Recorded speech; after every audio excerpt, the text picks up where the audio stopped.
Hey guys, and welcome to Little Blackbook 91. We're here talking to you guys about Ready to Love once more again. Listen, I'm here with one of the favorite guests, Justice, and I can't wait to discuss some real things today. How you doing today, Justice? Well, I wouldn't say the favorite, but one of the most maybe controversial. That's why you're my favorite.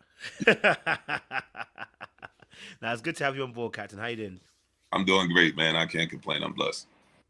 Beautiful stuff. Beautiful stuff. Listen, before we get anywhere, we like to just, open up with a little bit of human verification.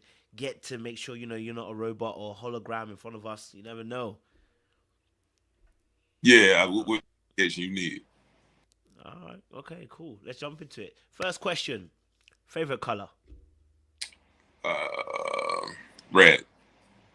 All right, cool. Red. Yeah, I can. You seem like a red person. I can't lie to you. You seem like a Red. red person. Spontaneous. It seems like. Okay. Yeah. Red. All right, cool. Second question. If you were on a plane and the plane said they had to make an emergency stop and land in a particular country, what country would you choose?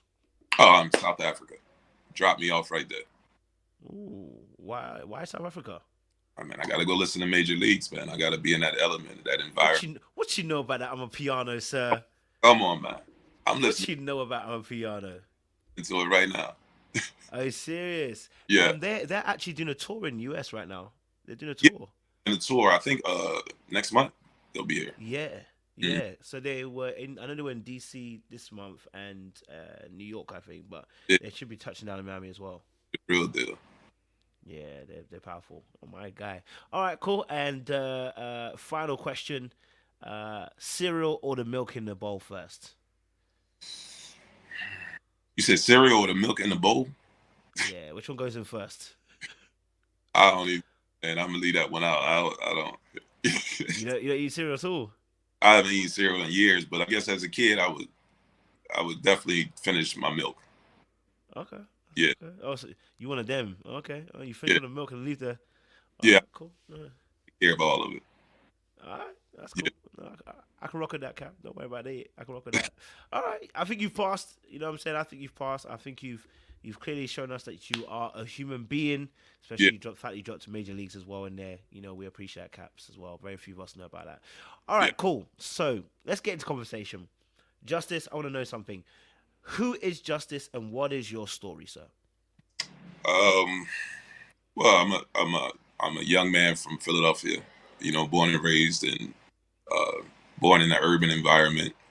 Played at a, a very substantial high school and had the opportunity to play basketball. Love basketball, and that was my school.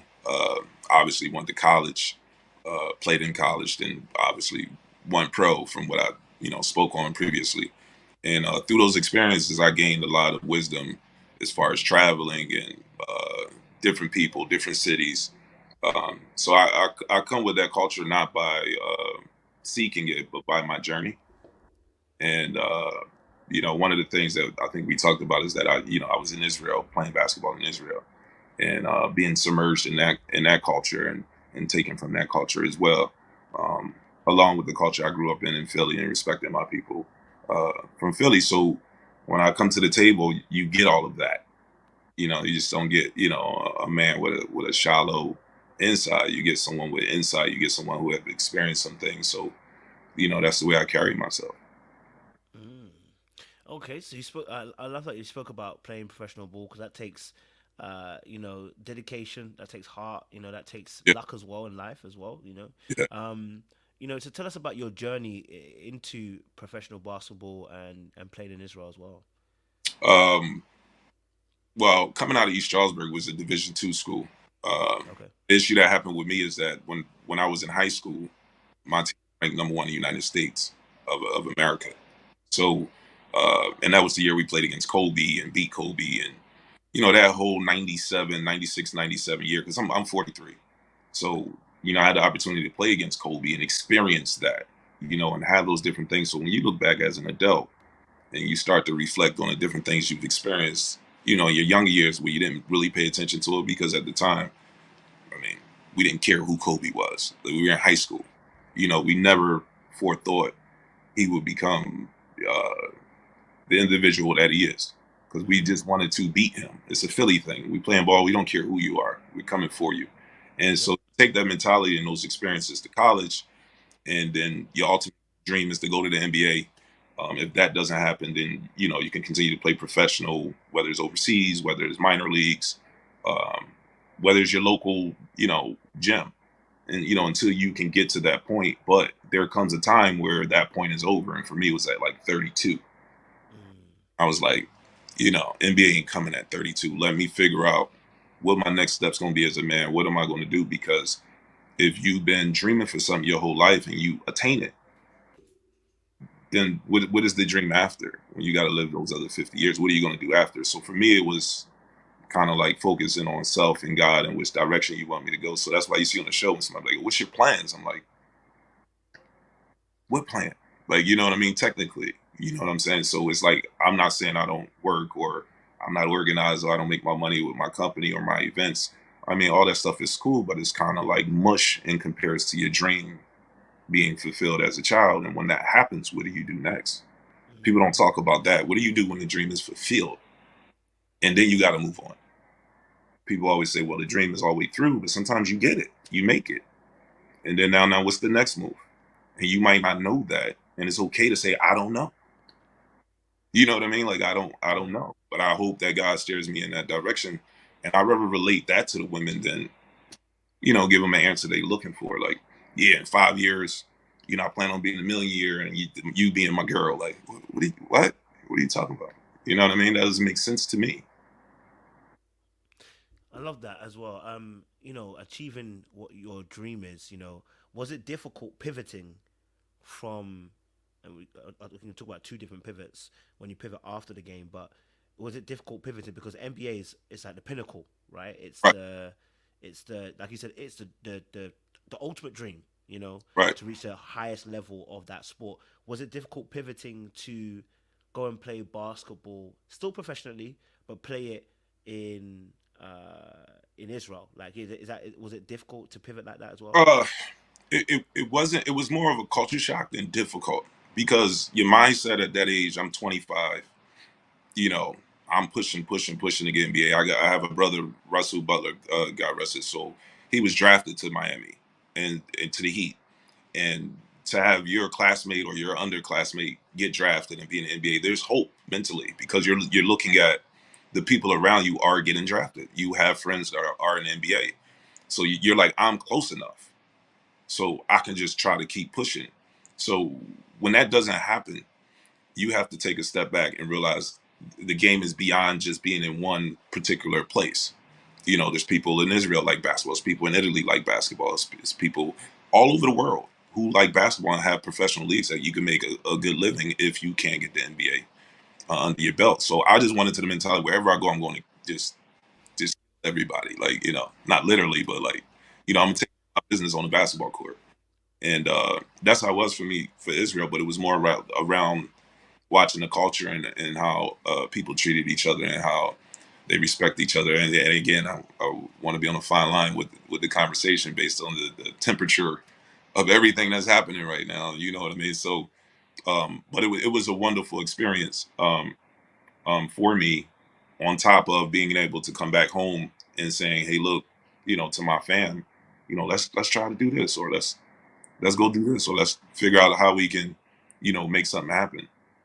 So that's what it was for me.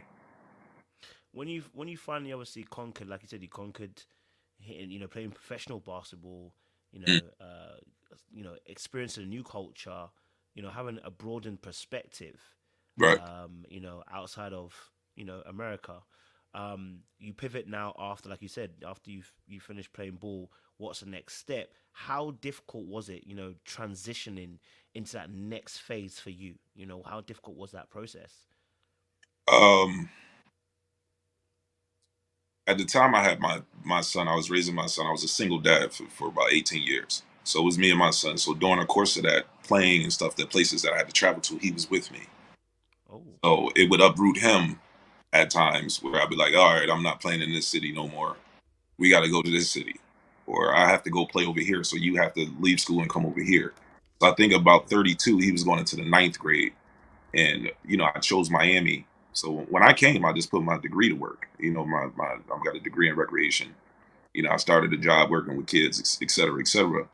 But as that was happening, there was something else developing that just came to be, which was me throwing events. Because Mm. that's something I always did with my teammates. If we was going out, I was the guy. It was like, yo, Justice, where we going tonight? What club we gonna go to? What city? When the team would show up, I would be the player promoter kind of vibe. If you get what I'm saying, we don't go to promoters. The players already, where we gonna go because I would know. So I took that and I said, okay, I can make a career and making sure that my guys is good and taken care of because people want to enjoy themselves, but it's a lot that goes on when they hit nightlife and liquor's involved, et cetera, where I feel like I'll be the more protector of them because I'm them. So I know what you need to do. I know you got shoot around at 10. I know you got a game tomorrow night, and I can see your levels is going too hard. So nah, he not ordering nothing else. No more bottles from him. Yo, go back to the hotel, bro. I would do that in regards to another person. Not saying that they would willingly do that, but they might not know about that, and they just see a person going crazy. It's like, yo, he got practice in the morning. So I use that as a vehicle to start game time lifestyle. Originally, it was with my teammates, people I know in the basketball world, and then that opened up a gate to everyone to get that type of service and that type of concierge. Or when they come to town, like everything is boom, boom, boom, boom, boom. You ain't really worried about it. You just enjoying your weekend with no stress. And that's the services that I knew I could provide to Miami. And that was my next thing after basketball, which I'm still doing now. Man, that's a really different kind of narrative actually, because I think we always see on the internet single mothers, Mhm. right, and looking after their kids and stuff like that as well. Um, I would love to kind of explore that and understand that perspective for you because, like you were saying, you were, if I'm saying correct, you were a single father, Yes. and Yeah. you were also having a career. Yeah. I have a son that's 26. So my son's older than my daughter. My daughter's 19. So she Mm. went to college now. And my son, mother, I met when I was 15 years old. And 15 years old in inner city, having relations and not really understanding what can surmount from that. I had a son. At that point, when it became difficult for her, my family took over. In return, I had to take over because it's my son. My family could watch my Mm. son for so long, um, and so I had to step in there and be that man for that amount of time, along with having my daughter from my college girlfriend and trying to start a new family there, and then trying to figure out my career as well, along with trying to raise this child. So it was a tremendous challenges, that you got to figure out along the way. But obviously we're here, so God has already done His work.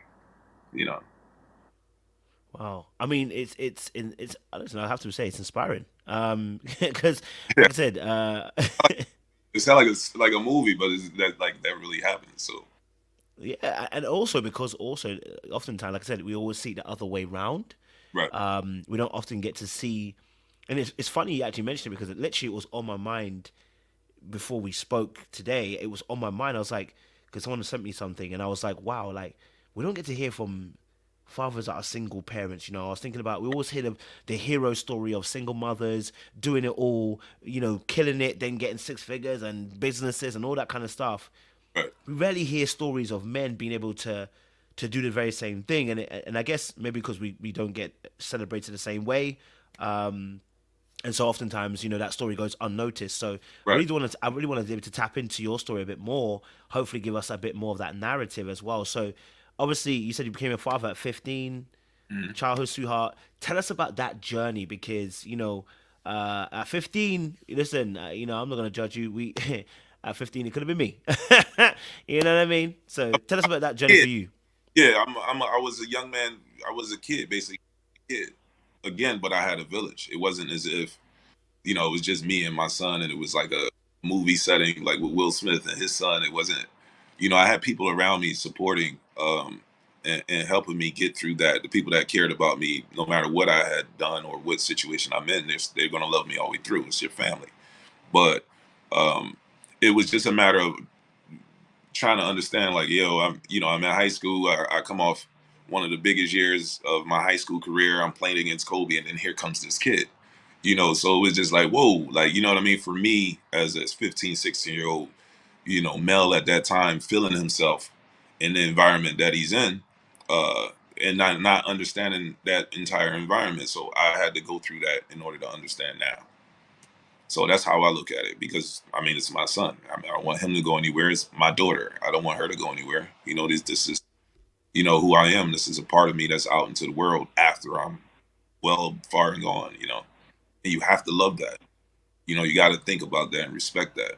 And I think that if people can get that mentality, a lot more fathers would be closer, obviously, to their children. I mean, you got circumstances, but there's going to be a time frame in there where those circumstances won't exist, whether the mother stopping you from seeing the child or whatever is not happening. That child eventually be 18 and have more the rest of their life, and maybe you could dive in then. And I had those difficulties with my daughter because of me playing ball. I have my son next to me, but my daughter's going to feel away if she wants to be with her dad, but he gets to be with her dad. So as she progressed, she's 19 now. We had to have that talk when she was 15. I had to take her out that place with me, and she was just in a bad place because, respectfully, if I don't understand and I'm watching you with my brother, why can't I be there? Mm. So we had to have that talk. I had to be a parent at an early age, and I had to try to become a better one now. So How tough was that for you navigating that? And I really appreciate your vulnerability in that area as well, sharing that yeah, piece as well about the, mother, the daughter father relationship that you had to yeah. foster, which is slightly different. How difficult, or what were some of the difficulties you were facing even in that moment to be able to navigate that piece? Because that's a very difficult place to be in. I totally understand where she's coming from, but I also understand where you're coming from. In terms of the different circumstances that I play. Like, what was the difficulties for you? I mean, everything. I mean, it wasn't. I can't pinpoint a specific difficult thing, but I mean, if you just you think about it, and you think about the age, you think about the timing. We know what difficulties kind of come along with that. It's just multiple difficulties. It's just trying to navigate and push and will yourself through those difficulties, and understanding that some of these difficulties are out of my control. Right, Mm. my son is here. Right, so the only thing I can do is just do all the best I can do with this child, and take care of him the best way I know to take care of him. And if I do that, then everything else will fall into place. But if I don't do that, then I know what can happen. If I try to do something, I don't know what's going to happen. At least I'm trying to do it. But if I don't do nothing, I know what's going to happen. Nothing. Mm. So it's just kind of like, Mm. you got to have that mentality. I have to try to do this, and trying turned into actually being a father. Mm. Wow. That's not easy at all. So obviously, you like I said, you had two kids, and you had them young as well. Yeah. So I want to tap into the mindset. So for you, okay, like we said, it could have been me first time round. I ain't gonna lie to you, I had some slip ups. But then people might say, well, okay, first time round, we get it. Second time round, what happened? What was a mind frame? What was a mindset? Because first time round, we get it. Sometimes, we're young. You know what I mean? So for you, take us into your mindset in terms of how we get from the first time, okay, cool, but then it gets to the second time. How do we get to that space? What's the mindset that you're in at that time that that's the action that takes place? You know what I mean? You saying before my daughter was born? Yeah. Yeah. So now you think about, I'm 15. I graduate my senior year at 16, turning 17 that November, going to college. Like, so I'm Yeah. going to college. Mind you, my son was born 15, so now he's about 2 years old. Okay. Well, I'm not going to take a 2-year-old to college, like, and be in camp. Sure. Yeah, it's not going to happen. So my mom, the woman she is, she steps in, and she does what she needs to do with him at home while I'm in college. While I'm in Okay. college, I'm in college, but I have no, I really had no strong responsibility between the time he was born until I got to college. So I'm still in the same state of mind. I'm in college, and I'm For having a sure. time. I'm playing ball. I'm all American. I get all the attention. I'm on the news. Whatever was going on at that time because of my ability. And then I meet a young lady, which is my daughter's mom, who was a year ahead of me, and that was my girlfriend. That was the woman that I first, decided to say, hey, I want to do something serious or try something serious at this point. You 17, 18, you're trying to figure out, do I have a girlfriend, or am I trying to be a girlfriend, or what is that? Like, what can I do to make me feel that I have someone next to me that's a legitimate person? And so we had that. But again, at that age, it's off and on. She transfers schools. We get back together, you break up, you get back together, and then boom, you have a child. I can say in this case, it was different because I had a relationship with my daughter's mother. I lived with my daughter's mother. My son was her stepson in that dynamic. Um, but then you still have to take her dynamic and how her way she feels at the time. And can she express herself at 19, 20? We didn't have my daughter till 2005. So we're like 23, 24. So it's way after college. Um, but you're still fairly young, 23, 24. That's usually when people child, technically. So we went through, she's married now, and have 4 daughters. And I'm, single, and I have my daughter and my relationship with her. So there's no, in the long run, it might have looked rough in the beginning. It might have been even crazier in the middle. But in the long run, things settle exactly how they were supposed to settle. And when you look at it that way, you don't regret anything. Because you say, I wouldn't be here if this didn't happen. If these situations didn't evolve, it wouldn't have took me here. So I'm not regretting anything that's happening. What I'm doing is trying to understand it so then I don't have to repeat it. That's the mindset. So that's kind of like how I went onto the show. Like, I was just like, I'm not going along with the dialogue or anything. If I feel like a woman's uncomfortable, or I feel like something is not quite right, then I'm going to take the lead. You know what I mean? Because I don't feel that way. I don't have that feeling. I don't have that anxiety. These cameras and everything that's going on around is not bothering me, but I can see it's bothering you. So I'm gonna give you an option. We can be vibey. We can talk. If you want to go there, we can go there. And I said that last night on the other interview. Um, I literally would be like, hey, look, before we shoot this, what do you want to do? Like, how you want to be? Because I need to know that, because if whatever you're going to do, I'm going to reciprocate it. You get what I'm saying? So if you feel like you want to go into a lane and be, I don't know, combative, let's combat. I'm gonna have fun with it, because it's not that serious. I'm not connected to what you're feeling right now. You know what I'm saying? So it wasn't about like, oh, I want to battle the girls. I wouldn't chase girls. I just didn't want to put myself in a whirlwind of obviously what we witnessed. Mm. So Okay. All right, so take me back. Okay, take me back then. So I appreciate you sharing your vulnerabilities in terms of being a father as well. And I actually do appreciate that because, like I said, it's a narrative that we actually do need to see more. Because oftentimes it's always spun about us as especially as black men, that we don't take care of our kids, we're not around, we're not present. You know what I mean? But I appreciate the fact that you have actually put the work in. That you've tried to provide for your family and you've been involved in your children's lives, and I appreciate that. You know what I mean? So honestly, it's commendable, and we need to see more of that kind of stuff. So honestly, I appreciate that. Take us back further back. So before we talk about the basketball, to what you becoming, the man that you've become as well. I want to know about justice as a kid, because I'm trying to get into that understanding, of justice. You know what I mean? So you talked a little bit about on the show. We talked with April. We heard a little bit in terms of a little bit of your upbringing. But talk to us about your upbringing. What was that like for you, Justice? Obviously, I know you're from Philly. yeah. Tell us a little bit about your upbringing. Um, Upbringing was grandmom's house. Come on now. Whoever grandmom decided to allow to stay at that house, which really would be my mother, my auntie, my cousins, maybe one uncle. Right? That uncle would rotate that room. That room was an uncle's room, but my grandmom always had a helpmate around, and it was always uncles that. Uh, the woman was so strong that if the uncle blinked wrong, he getting his ass whipped.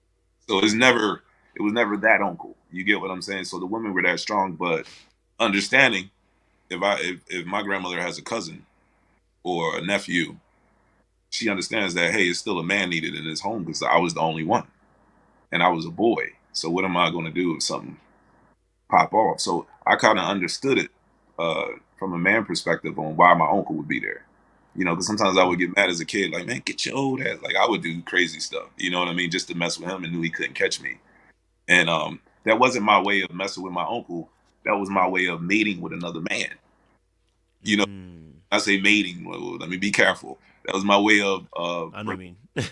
yeah. That was my way of relating to another man because I'm surrounded by women.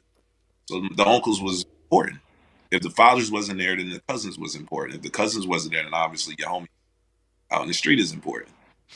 Man has to have some type of man to gravitate towards to get Yeah. our identity and understand what a man is about and watch different things that men do as women do. Uh, when you take away the masculinity of men, you take away the future of women. Mm. That's my thinking of it. Because now it's kind of like if you demasculate the men and our women are emasculated, who's going to protect the woman? She has to protect herself.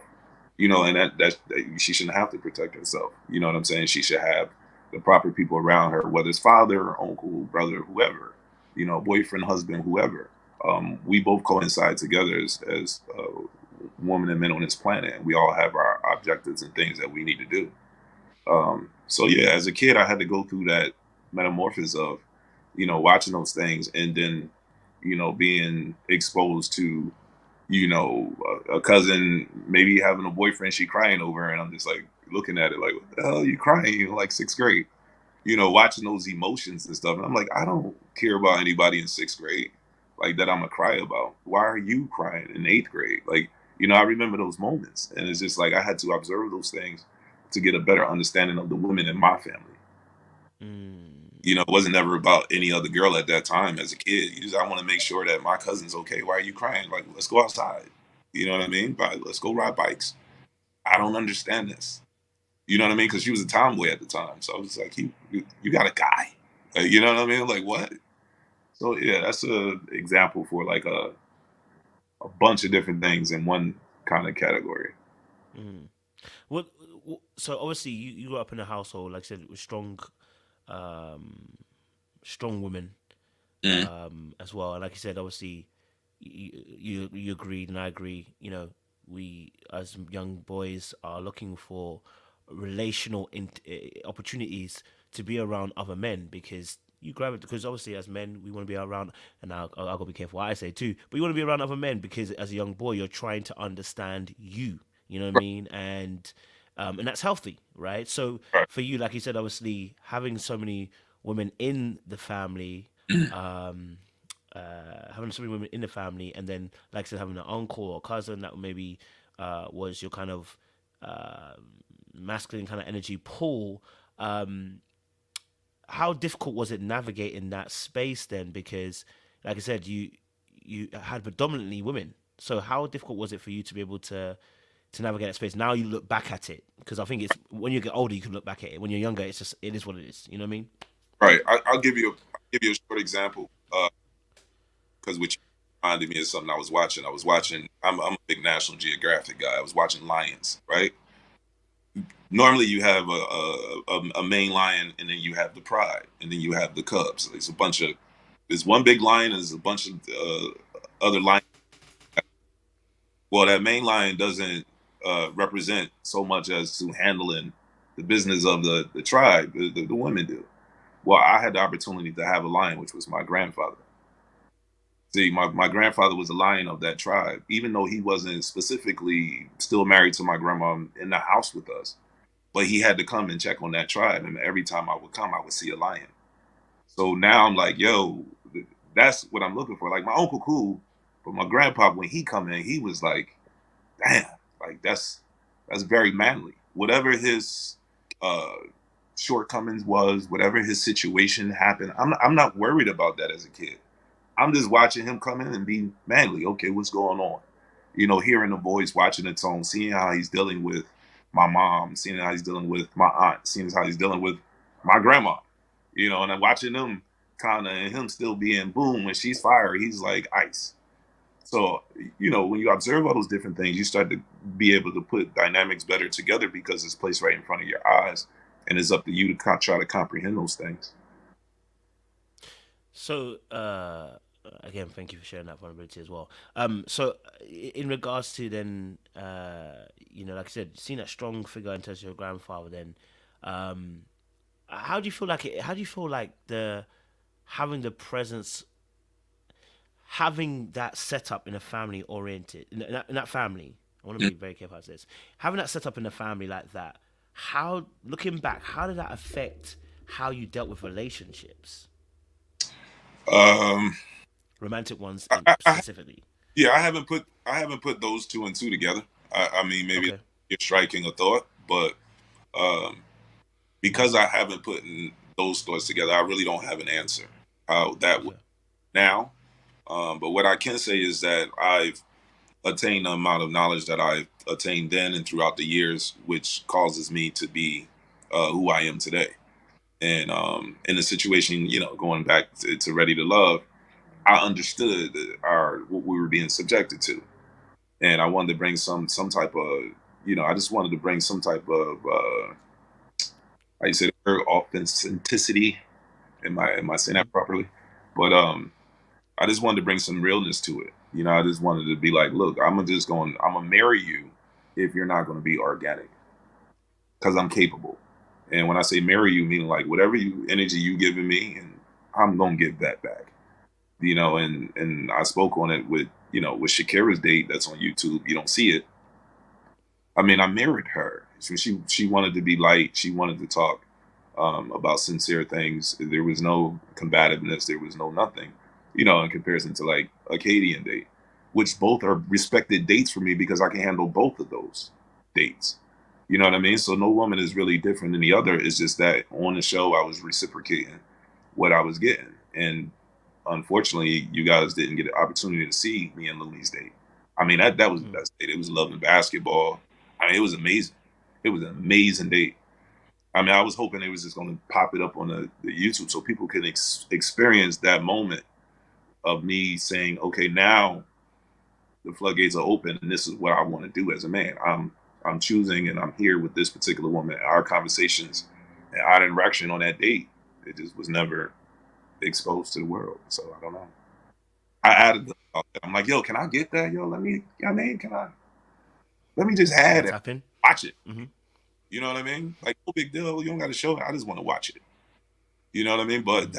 it just never happened, and it has nothing to do with the show. Like, yeah, yeah, and people, why they get that? Like, I don't get why people get upset at Ready to Love or the show. Yeah, I tell you, you have the opportunity to be who you are. They're not. You could say no. Like, you could say, I ain't doing this. I mean, I was told, hey, you can't wear a hat. Well, look, I ain't got no cut. I'm wearing a hat. Well, you don't want to shoot today. And again, it's not that I want people to have that mentality if they were a part of this. It's just that you still have the opportunity to be within yourself. You Mm. don't have to. They're not like, hey, you have to do this or you have to do that. They're not saying that. If someone makes a suggestion that you go into, the gas station and I need you to go in there and steal all this, right? All right, you just made a suggestion, but guess what? I'm not doing that. You know what I mean? I'm not going to do it. I have a choice. So it depends on what it is. And most of the time, it's nothing. It's really just a person with anxiety and projecting what they really got on going on in the inside. So that's how I Mm. look at it. When you say mirroring, why are you mirroring? I want. Right. What's the purpose of the mirroring if you are trying to date, in a sense?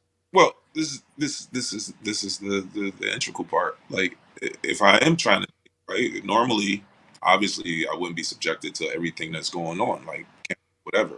But you have to think about the woman. If the woman is in a position where, let's say, that day she couldn't get her makeup done right, maybe her hair is not right, and that was a big topic on the show. Women in their wigs, et cetera, et cetera. But what if they didn't have time to get their hair done and they had to wear this wig? What if they had something going on in their lives and they had to be on this set to film at this particular time? What if they're not comfortable with the outfit they wore? So me sitting there, right? I didn't have those problems because it was for me. I was kind of ahead of the ball with, kind of how this vibe is going to go just through knowledge of being around a production before, seeing some things before, and understanding things, and letting things be either realistic or not. Not being in the middle of that. Like this is real and this is not. So when I would approach most women, I would mirror them because I didn't know if I was getting them. So if I'm not getting them and I'm getting somebody else, then I'm gonna deal with that somebody else because I can't get to you if I can't get past this because you're not giving me off rip. And I know that, and it shows on the Jamala date. Hey, how you doing? Everything good? How your week going? So let me ask you this: what date you want on that happen? Mm-hmm. You know, it's not an interrogation. It's supposed to be an organic vibe, and if it's not an organic vibe, then I can adjust to that and try to do my best to be the villain and take it off of you because I can take it. You know, obviously, whatever people say, I can take it. So it's kind of like I'm gonna take the attention off of you and put it on me because I know you're not being you. So now I'm gonna be this. I'm gonna be a bigger this than what you're giving me. Now, if you gave me natural, like you said, you seen a Shakira date, I don't think I was mirroring her. No, I was having a conversation. And it reminded me of some different things. When she said Hawaii, I'm like, damn, I went to Hawaii. That was my first flight from Philly when my tournament in high school was in Hawaii. It was in Maui. That was my first ever flight. And then that translated to her laughing and feeling more comfortable. And she remembered me telling her that on the phone. That's a good date. You know, that's leading in a direction to get information to say, hey, I like this conversation with this person. Let me have another one. Maybe this could be something. Okay, I already feel a connection. I don't love her because I don't know her, but like now it is. But then if you got the other kind of dates that is just straight coming at you, like if you know the lady bought cue cards and I'm watching all of this stuff, like you know the Trinica French date is my favorite one. You Mm-hmm. know that was the best one by far because that one took the icing on the cake, and I think because you know I quote a scripture on television. You know what I mean, and that's not normal, and I know that, but it wasn't that I was quoting scripture just to say, oh, I'm this holy person. No, the situation presented itself, and it was in my mind to do so. Because if you ask me what plans I have, like I just said to you 20 minutes ago, you know, after basketball, there was no big plan. It's not like I said, oh, I know what I'm doing the next 50 years now. You know, it wasn't like that. So if a woman's asking me what's a 5 year plan for a friend of theirs, if I don't have a 5 year plan, then how can I have a plan for her when I don't even know what her plan is? So what kind of question are you asking me? Like, make it make sense. You know what I'm saying? Make it make sense. I'm not saying I don't go to work. I'm not saying I don't got future objectives. I'm not saying that. But you're asking me about a 5 year plan, and you're not looking at society, what's happening in the world. How could you make a 5 year plan? People made 5 year plans when COVID came. I'm sure that plan got altered. You know, these things are happening. So my mind is operating in that place because that's who I am. Mm-hmm. And they just took it the wrong way. And I spoke highly of them. I said, this situation, why? Oh, justice is evil. I could feel it in my soul. I'm like, whoa, that's a lot for meeting me for 3 minutes. Like, what are you talking about? Like, because the thing is, you can't blame the show. That person said that. You know, that person did that thing. You know what I mean? It's not like, oh, we need you to say this. They don't do that. So when I look at stuff like that, I'll be like, okay, maybe they'll look back at it and then it'll hit.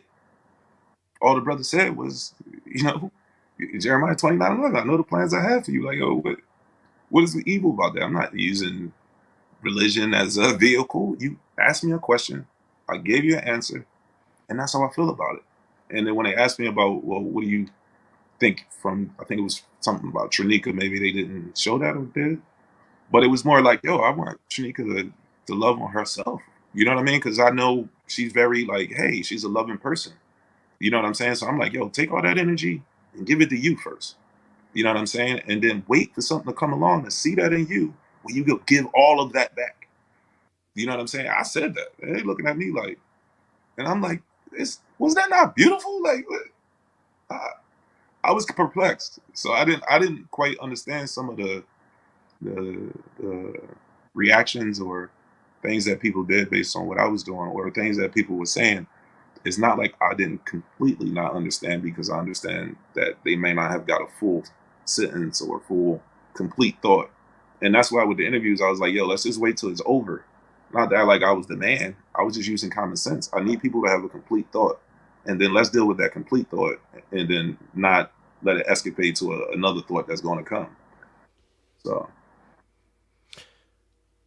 So okay, so let me take you back. because I wanna understand you, and I mean maybe I can get a more just a quick answer from you. Which women? I mean, why do you mirror certain women? Because you're only mirroring. You said Shakira didn't mirror. So what women? What are women doing that you're mirroring? Why are you deciding to mirror certain women? I just need a short answer for that. Why are you mirroring certain women? I'm marrying them due to what I'm receiving. So let Okay. me reciprocating. So mirror is a form of reciprocation. So Hmm. if I come here and I disrespect you, at some point you're going to mirror that. You're going to Okay. disrespect me back. You might say, "Hey, look, chill, chill." But if I keep going, eventually you're going to start mirroring that. So that's what I mean. Like marrying is reciprocating. Okay. What you get, So for you, hmm okay. So mirroring for you is reciprocation. right? Okay. Um, but obviously, okay. So for instance, let's say, you know, a woman. Let's say, for instance, Caden. Right? I've seen it. Yeah. You and Caden are like brother and sister almost in the sense of where you guys go back and forward. But if you mirror Mhm. at times where you feel okay, let me come back. I want to break it down even smaller than that. Were you using mirroring as a kid when in the family dynamics? Because I'm wondering where this mirroring is coming from. Well, Is that something that you were using as a child when you well, were in the family yeah. dynamics? Well, we already established that marrying is reciprocating. So Mm, I think reciprocation is something that is from birth. You know, if you're a baby and somebody's like looking at you goo goo goo, you know, you laugh. You reciprocating whatever they're goo gooing. So what I'm saying is with the women, you know, just to make it simple, what I'm saying with the women, whatever energy you were bringing to the table, if I can feel this type of energy and feeling like this is you want to go in the direction of let's say a combative conversation.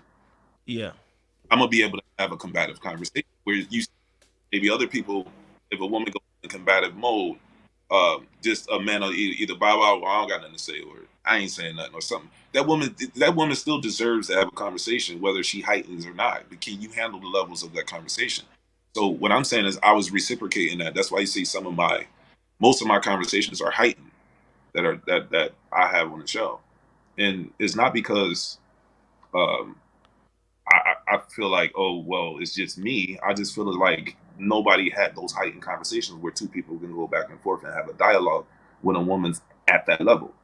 No, so it was easier to say, look, this is the perfect because no other man is going to do this. No other man is having these conversations with a woman in a combative state.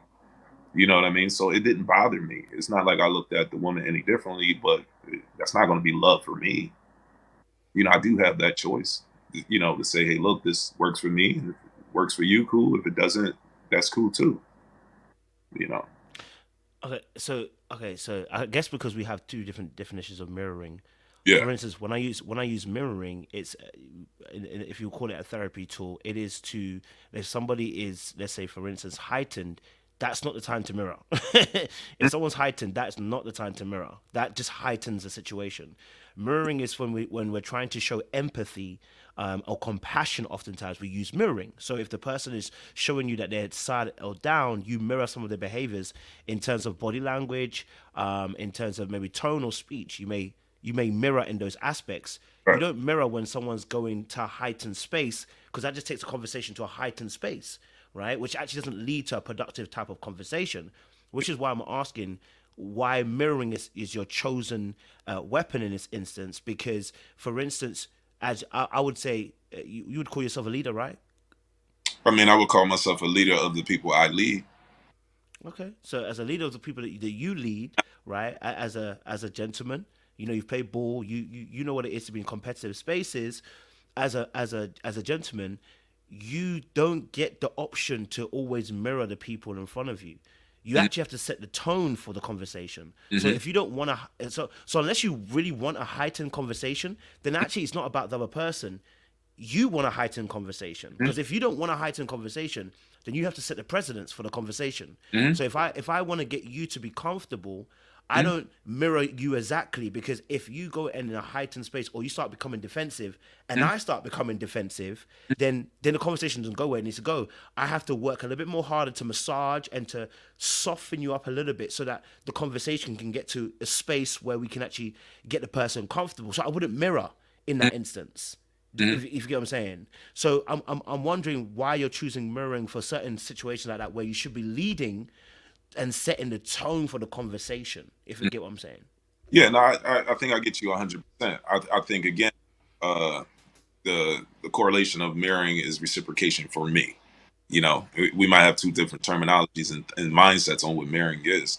When I say reciprocating, the example I would use is if I'm in a playoff game and I'm trying to win a championship, right?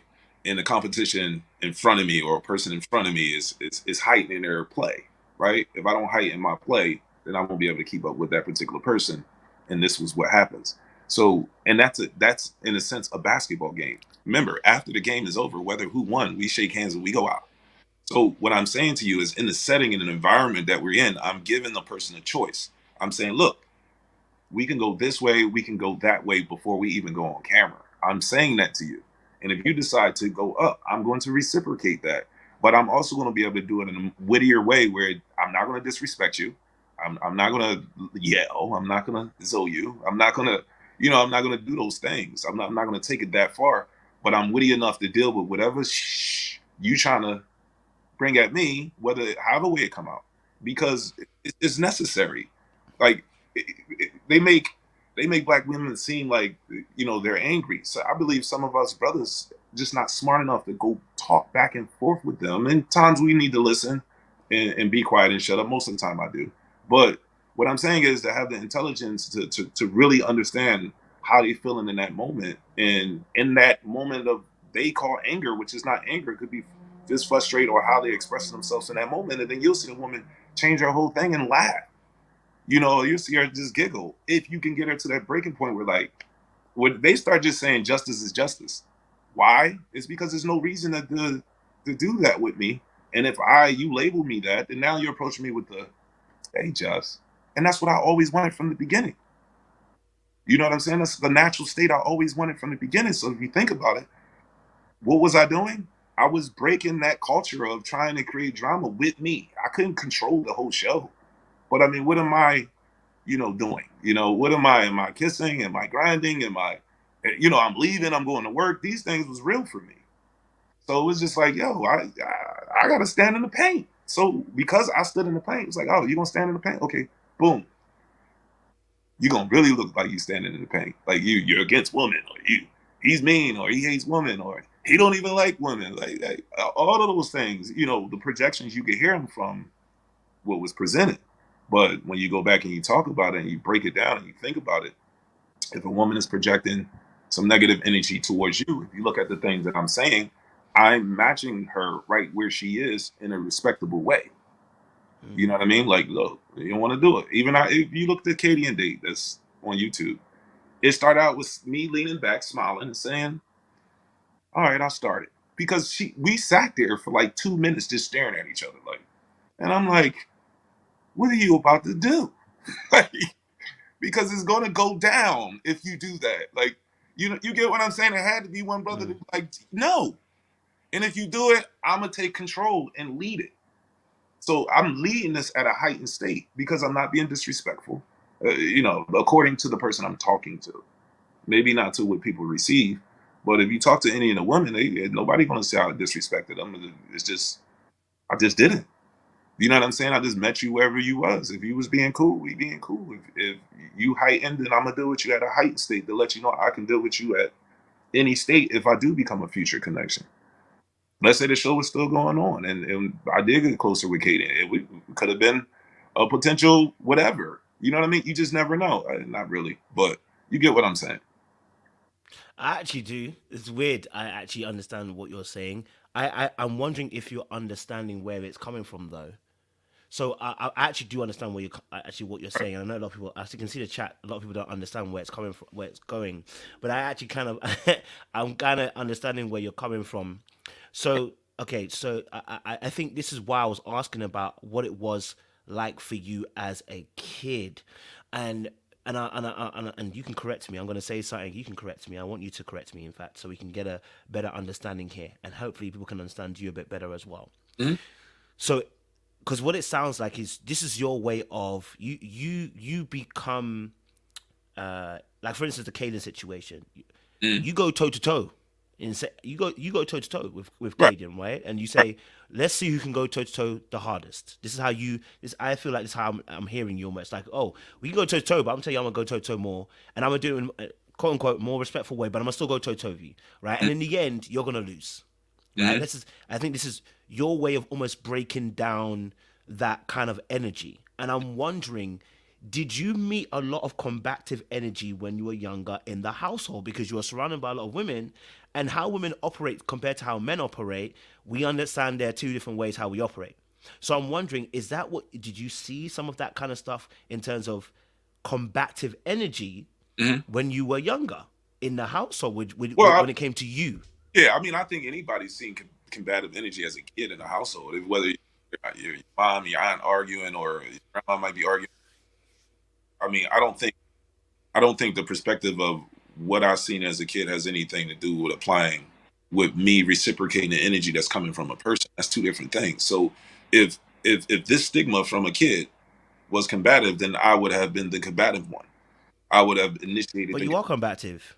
no. I would have initiated the combativeness is what I'm saying. No, you don't have to initiate. You're still combative. No, what I'm saying when is you when you when you meet someone that's combative, you automatically become combative instead of actually. That's why you mirror. all right, When so you feel you're pressed, that's when you then your combative energy comes out. right. That's what we're talking about, being combative. Here right now, right? Yeah, Right. Your energy went up. I'm yeah. watching, right? And I can literally go there and we can go. And it'll be a peaceful, good conversation between two brothers. But me and you just will go. And what I'm saying is that that was no different than my date with Katie. And we had the opportunity to cater the conversation in a way where it wasn't combative. But the thing is, it did become combative, and it was entertaining. So you got to put two stigmas in place outside of the personal person in the environment that they're in, according to what's happening and according to what people are choosing to do at that particular moment. So I wouldn't say it derives from anything that happened in my childhood. I would say that it's deriving from I'm reciprocating to what's in front of me due to the environment that I am. And maybe I have the capability because I've been and maybe seen things at times where a woman can be combative and I can be combative back with her, where she doesn't totally get me to a point where I'm saying F you, it's this, or disrespect you, or fuck off, or any of those type of things. It wasn't that. It was just more so like, I get you're going to do this a lot because that's where you are and that's how you want to be, and that's fine.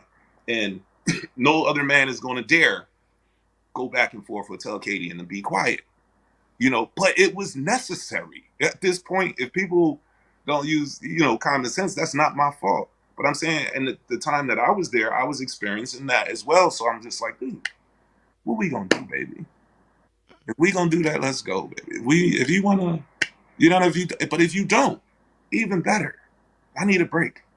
You know what I'm saying? But I'm not going to sit here on television and let you, constantly drown me in something that I don't have to drown in. I can Mm. rise above that and reciprocate that and talk to you in a way and make you think like and let you hear your words and repeat some of those things back to you. And that's why when she got to the well, we, who's we? Like us ladies, us who? I'm on a date with you. What are we talking about? And you can see me saying that. You can see me taking those things and just boom, I'm knocking them out of here because it's not organic for us to talk about we's and us if you're interested in a particular person on a date normally, right? You're not going to do that. So it's just kind of like people throw so much into I think the concept of what it's supposed to be instead of throwing into the concept of who you are and who you're supposed to be and how does that carry out and translate on television, which is really out of your control. You don't have no control of that, but we do have control of how we respond and how we react. So when I was having those reactions, I knew exactly how it could be portrayed or what can be edited from it, but I also know I can come back and I didn't naturally say something that I regretted, or felt like, damn, that was, delivery, yeah, facial expressions, Of course. You go back, you look at yourself, you're like, damn, I could have been, less of this or less of that. But you also are on television. You also are being berated with questions from a woman you don't know. You also have to sit there and deal with the responses and the reactions of what you say to the person sitting in front of you. And then you have to sit and wait for their response to whatever you say. And you don't know if that's going to be a heightened response. You don't know if it's going to be smooth. You don't know which direction it's going to go. So you have to reciprocate the energy in order to survive the date, if that is the temperature of it. If it's not, then it'll be more like some of the other dates. I think Brandy and Mike had a good date. LJ always had good dates. People had good interactions and good dates. I think me and Looney date was probably the best date. I'm not just saying it because I was on it, but nobody will never see that. But I think that interaction for me at that date, you couldn't show that because my narrative is already driven. You see what I'm saying? So whatever narrative is already driven, you can't just delete the other narratives because that doesn't give people a balanced thought. So I guess that's why we're here talking for 55 minutes. Yeah, listen, we're here because we're trying to understand the way you're thinking, right? Because, and I think like I said, I'll give my sentiments, my thoughts here. Everybody has their way of trying to control situations, right? We all have that. That's human nature. Right. But you did a very interesting thing. So, I think this is only the one times I've done a quick challenge back or a quick interruption. I normally let people talk. I said, but there was one part where I just quickly interrupted and said, no, I don't think that's that way. And immediately what you did, I think it's a survival mode tactic that you use this, right? Immediately as I said, I challenged what you said in that moment, meaning I didn't wait for you to finish. I cut across you. As soon as I did that, you did something really interesting. You said, we can all take it to that level. And I was like, I haven't taken it to any level at all. All I was trying to let you know is I don't agree with that particular point right now. Most of the time, we spent 55 minutes. I've interrupted you only once. That's not one, but as soon as I did, the first thing you sought to do was control. As soon as I cut you across, you went straight into, because what you're doing is it's a very clever tactic. It's very subtle, but it's a very clever tactic. What you did is, but you're taking it. You want to show me that I'm going above. You're going high. And I was like, no, I'm not. I'm not coming out myself. All I'm telling you is, hey, when I get passionate, maybe I talk a little bit. I might get excited. I might get excited. But it wasn't to try and pull you anywhere.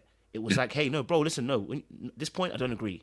I jumped in, but it's a survival tactic that you use. I realized that's why I was trying to observe and just trying to understand where it's coming from, and that's why I kept on asking you what kind of childhood were you having, because this sounds like, for me, let me give you a picture of what I'm seeing in my head. You can correct me, and I would love to have the correction.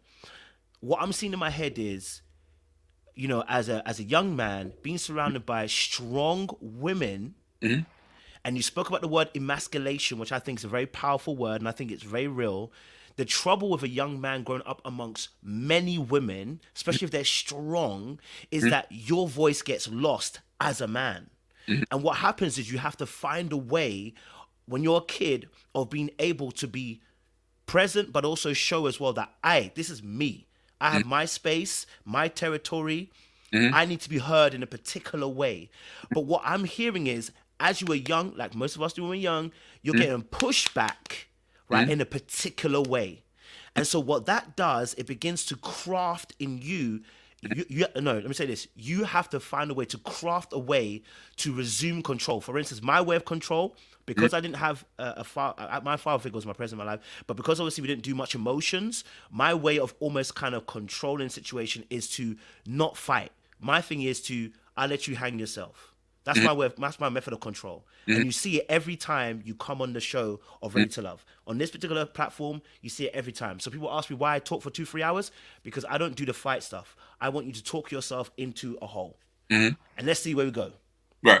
Or I'll let you hang yourself, or I'll let you talk. That's my method of control. It's a control method.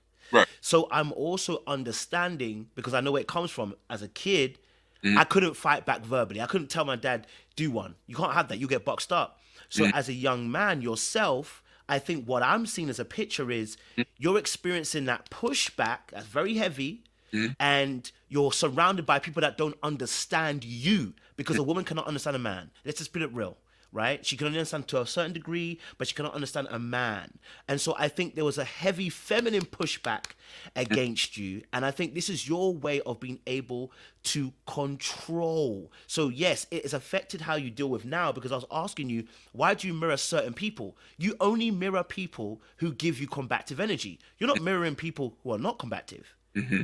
You wasn't mirroring Shakira. Well, You didn't have to mirror Looney. again, reciprocation is the word. We can transfer it over because reciprocation, like again, mirror to me means reciprocate. So what you're giving me is what I'm giving you back. You get what I'm saying? I get But you you. had a question for me. Your question was because I was surrounded with strong women, I didn't have a voice.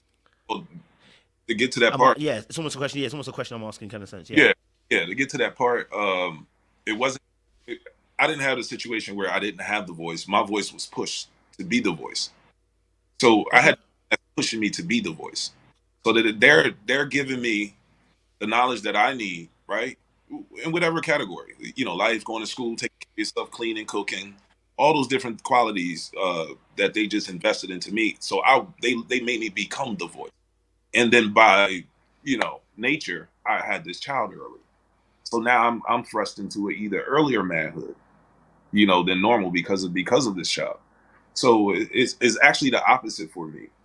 Okay. It's actually, hey, I have this if you want to do this, but if you don't want to do it, is not necessary. So what I'm saying is it greater to have the ability to talk to a woman still graciously in a combative state, or to not engage with a woman who's in a combative state? Because at some point, if you do get a woman, you are going to run into a combative state. And how do you deal Of with that? course. How do you speak to that? How do you handle that? Because, women are very clever. They use words they can use that we can't use. So how do you deal with a woman in a combative state if that's what that situation is? And then you're reciprocating that, how could you flow back and forth with that? So when I ran into it, it wasn't, I think, because I didn't have a voice, or I was trying to out talk the woman or anything like that. It's just that I'm giving you what you would be giving me if I didn't say anything. So like again, I could have let them talk and use the same tactic that you said you had to deal with, and let them talk and hang themselves and sit there like Randall did, right? That's what Randall did. He did exactly what you just said. No disrespect Mm, to my guy, but he just didn't talk much. mm. He had conversations, but it wasn't really conversation. So yeah, a lot of the girls just talk themselves off the ledge, and that's what happened, and that's fine. But why should they have to do that when you can handle it? Like, stop. You don't gotta But like the me. way you're handling it, why are you handling it that way? I'm asking. I said I told you what my reason why I do Yeah, it that way. It's still control, but I'm right. saying why do you handle it? Because there's a heavy focus on combative women. So I'm asking, did you experience that in the childhood? Because you keep Well, I'm pinpointing just, combative. You know what I mean? I just don't. in regards So we to can get an understanding. yeah, I'm sorry. I'm saying in regards to what was shown on the show. Okay. Yeah, I didn't have combative problems at all during the entire time. I'm just saying what's combative as far as what's shown. As far as what's Okay. life, there is no combativeness. There is no issue. I don't have an issue with anybody or anyone. Any of them, half of them then been at the Hard Rock on Friday. It's just I don't have any combative issues with them. I'm just saying in this space where a woman is uncomfortable, whether her hair, makeup, all this stuff is done, and she's being pushed to a place of feeling like, okay, I'm gonna just take this out on you. No, you're not. You're not, because there's no reason for us to do this. But if we're going to do it, I'll do it in the most entertaining way, in a respectful way, because this is where I'm at. This is what's happening. This is the moment. And now this moment is gone. After the Canyon Day, we talked for 20 minutes at the car, and there was no problem. So you got to understand the setting and the environment, and what I feel I need to do as a man in that moment. You know what I mean? I could just let that all just go and just sit there and just kind of do that, or not have an answer, or not be able to talk back and forth and really get into a good conversation, because obviously it didn't lead into no anger. Obviously, or nobody yelled or barked. It was good conversation back and forth where men and women deal with every day. And people needed to see that. You know what I'm saying? And it's not like I'm in my head about it, like, oh, people need to see what I'm about to do. Like, nah, it wasn't none of that, because I don't know what this young lady was going to do. And that's when the reciprocation came into place. Where I was like, yo, I'm going to reciprocate the energy that's given to me, because I just got here. I've been here for 2 weeks. I don't know anybody. You know, I'm 43 old man. Why do you consider what the other person's? Why do you consider what the other person? You mentioned this about the lady. The lady could be doing her hair or something, or she might be frustrated. Maybe something's happened that day. Why do you consider those aspects Yeah, just in the conversation? Like, do you know what I yeah, mean? I'm trying to understand that. Yeah. yeah, just through observation, right? I'll give you an example. So the gifts that were given, you know, obviously Samson gave the most gifts, but it was required a day where they would say, hey, you should do something nice. We got a date, whatever, get a gift. So my thing was like, to say, hey, what do you want to, you want to get, Looney. It was my Looney date. You want to get her flowers? No, I don't want to get her flowers. Like, we're about to do a basketball date. I don't want to take her no goddamn flowers. Like, Rose is going to do that at a basketball court. I said, you know what? I want to get her a gas card. Why would I want to get her a gas card? At the time we were filming, gas was high, and we're riding, and we're filming, and we're doing it. It's a nice gift. A $50 gas card, you take it, right? So that was me implementing myself into what I don't control these things, but I can control me. So if it's something coming from me, this is what I'm gonna give you. And then at the dinner, they didn't show it, but they went around and talked about the dates and who gave gifts and who gave that. And Looney says, well, shit, Justice got me a gas card. Every woman went crazy. What? Got you a gas card? I'm over here with a plant. Girl, I need the gas card. Like, it was a joke. It was something. I mean, the gas card wasn't a joke, but it became a joke at the dinner, and it gravitated around all the energy. People start laughing. You get what I'm saying? Like, I watch people start laughing and being more like, less tense from something like that. So I just felt like I should be the best version of me in the situation I'm in, and try to be as subjective as possible, and also, stand my ground and represent my family and my tribe and my people in the best sense possible, no matter what anybody thinks. Because you would have to go back and literally break it down in order for you to understand it. And I think that's the elite part about it. You'll take this interview and then you'll go back and watch, and then you'll be like, I see it. Oh, I get it. And it won't be such a thing where, hey, this man, because he's this way, something's wrong. No, it's not wrong. It's no trauma. It's just that this is what I'm subjected to, and this is how I'm handling it, and this is how I feel the direction it needs to go. And then on the things I share with you, this is what I observe without you knowing, because you only have this piece. Well, I'm not going to just keep explaining a piece. I have to explain the whole picture. You know. You can go. You can go. I didn't know you can. You can go, bro. Yeah. Yeah, of course. I'm trying to understand you. That's why I really want. I'm really am trying to understand your perspective and where you're coming from. That's the point. I'm not trying to. I don't want to be right. I want to be understanding. So I'm trying to really. No, I get it. Get to grips with that. You know what I mean? So I get my final question for you then. My final question for you then as well, I want to say is, okay, so you spoke about your granddad. What did you observe? How did you observe his behavior in terms of how did he regulate?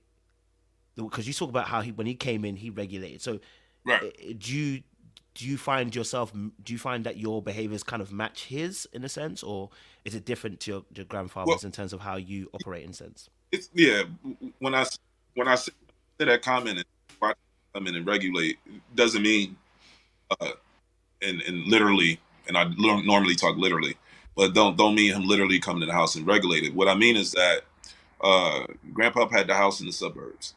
He had the basketball court. Worked at the post office.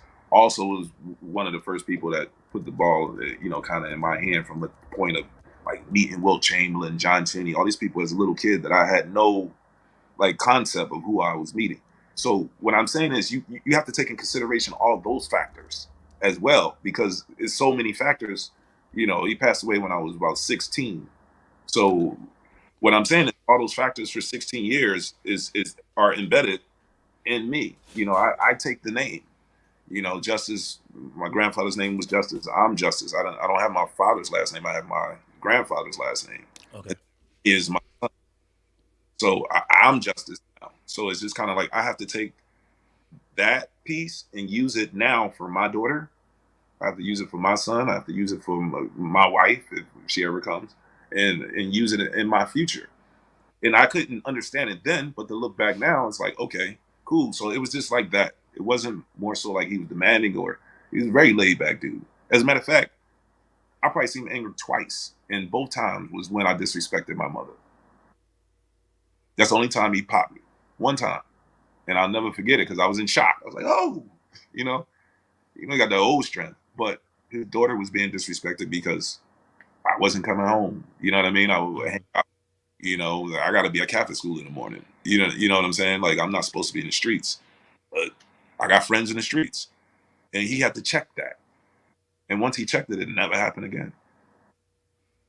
But my mom couldn't check that. You know?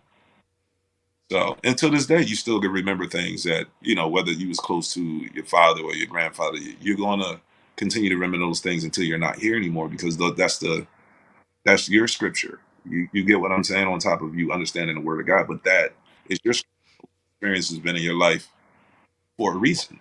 That man and what he said, like, hey, you shouldn't do this, young blood. Paid it no mind. And then when you got older, you're like, damn, okay. Then you go say, hey, young blood, you shouldn't do this.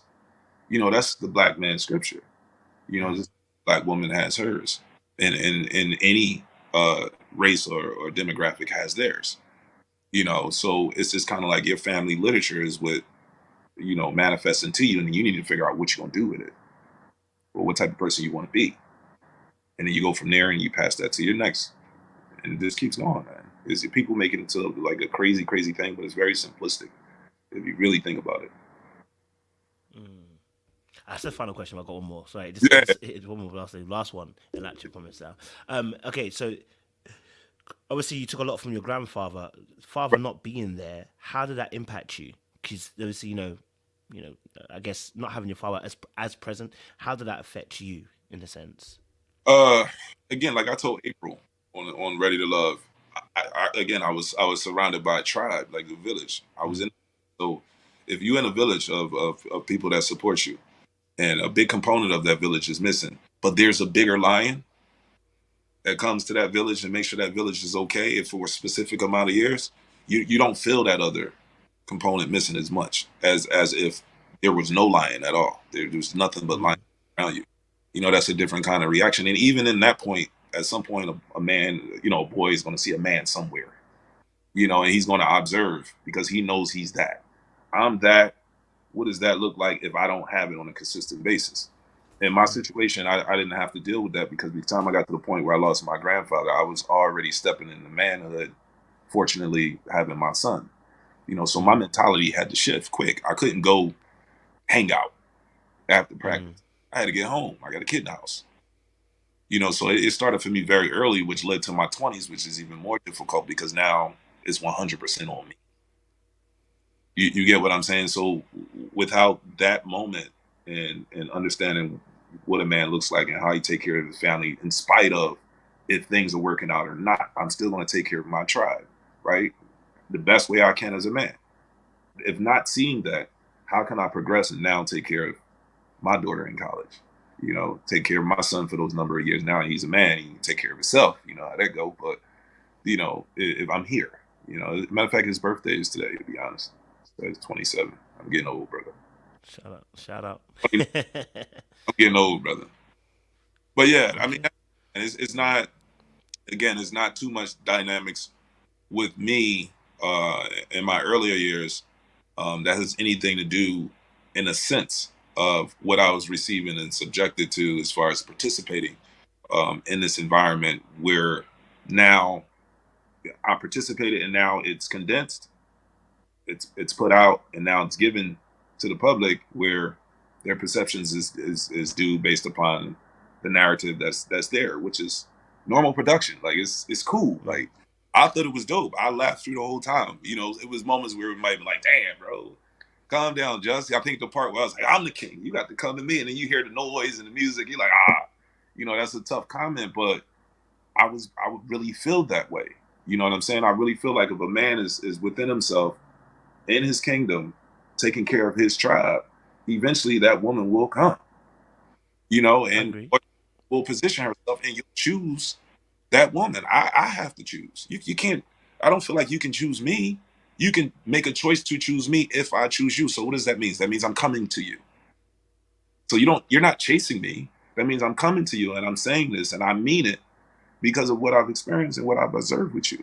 And so now I want to spend more time, or I want to do more things, or I want to have more understanding to see if this can lead into something special, if it can lead into love, if it can lead into like, so nobody rushed my process. Like, I get it as a process, but I, I got my life process. That's more important to me. But don't you feel like uh, don't you feel like okay, I have both mum and dad, but Yeah, even that still affects me. You know what I mean? Like because if you're not emotionally present, or you can only give a portion of yourself emotionally mm, to a child, especially as a young man, right, this affects us. So right, even though I know you said about your grandfather, but you said obviously even though your grandfather wasn't always there, because like you said, obviously I'm guessing that happened or whatever. So you know you're gonna lose a part of that aspect of relation that actually is supposed to happen for a young man and right, the father is meant to interchange that information at a very young age so we right. so we can learn how to grow into our identities. So it has to have affected you in some type of way because even me with two parents it's affected me in some type of way. Right. So there must be some effect. I'm not saying that that you can't be a decent human being without having a father there. I'm not saying that at all. What No, I'm saying is there's an impact, and I'm wondering if you're able to see the impact of not having that relationship there, and how it's actually playing a role in today's relationships that you're actually dealing with women with. You know mhm. what I mean? That's what I wanted to Yeah. say. But yeah, I, again, I get where you're coming from, as far as you saying that not having that dynamic does affect you. You know, it does affect. I'm not saying I didn't have an effect. What I'm saying is that I didn't feel the normal, if you want to call it that. I wouldn't feel the normal effect because of what I had on top of that not happening. Like I could see if I didn't have that, and then I didn't have these other entities. So if you're looking at the human mind, if the human mind is saying that I have men around me and I'm watching men, and this man is talking to me as if he's my father, then I have a father in place. Just because if you was born, let's say Shaq's dad's not Shaq's dad, but it's mm, Shaq's dad. And it was a black man that came in and decided I'm gonna be the dad of this young man, and I'm gonna put my imprint on him, even though this might not be my bloodline. But he's gonna know what a man looks like, feel like, militant, et cetera, et cetera. And I think Shaq could tell you about that. You know, you mentioned it many times. So what I'm saying is, I had the dynamic on top of the village. So I didn't feel the missing pieces. I didn't say it was never a thought. I didn't say it was mm, never a feeling, but my dynamic and what I've experienced overcomes my feelings. My reality has to overcome my feeling.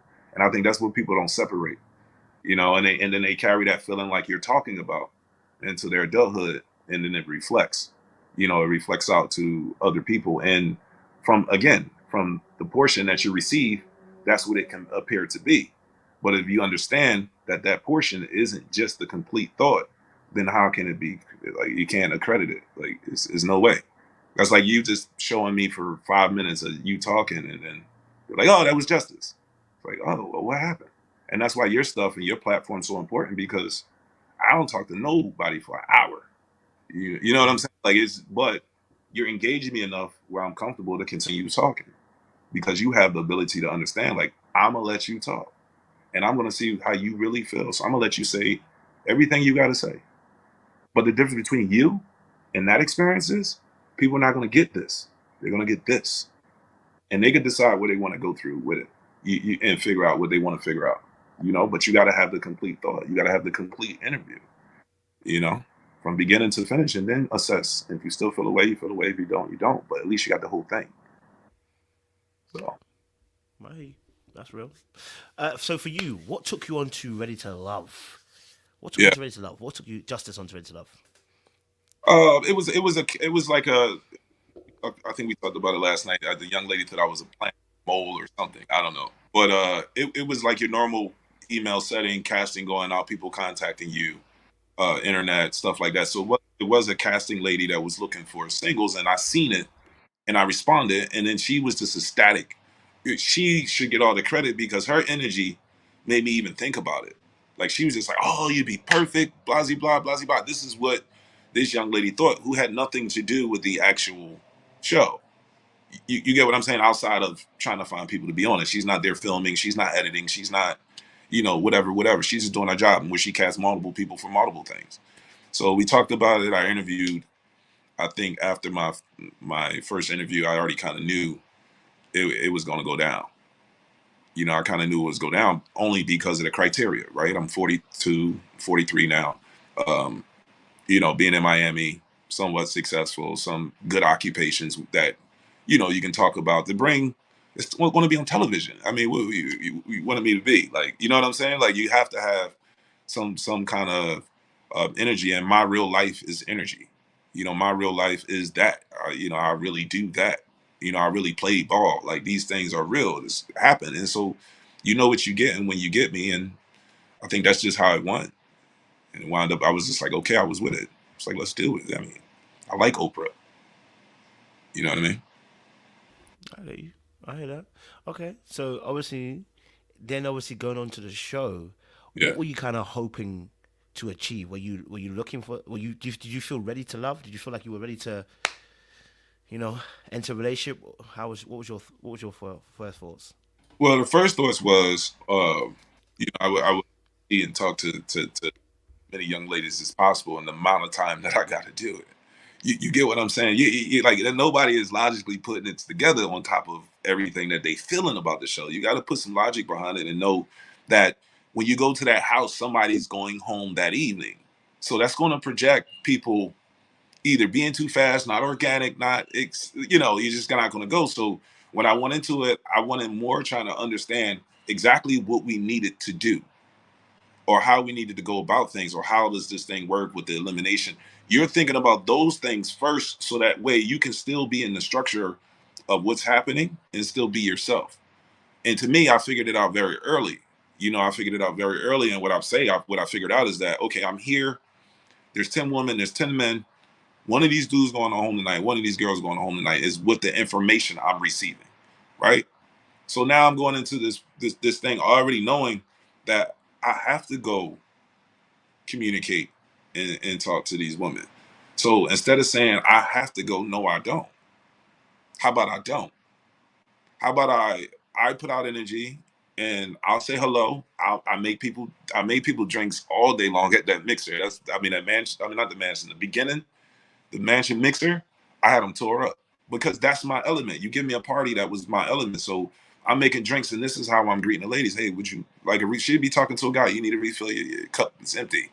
So I'll make a drink, come back. Oh, thank you, Justice. How you doing? Eventually, that led to a conversation. Eventually, that's what led to all the ladies love Justice, and I was like a bee, and it was honey around. Like, it was just us having fun in that moment, but we can't control what's given out to the audience.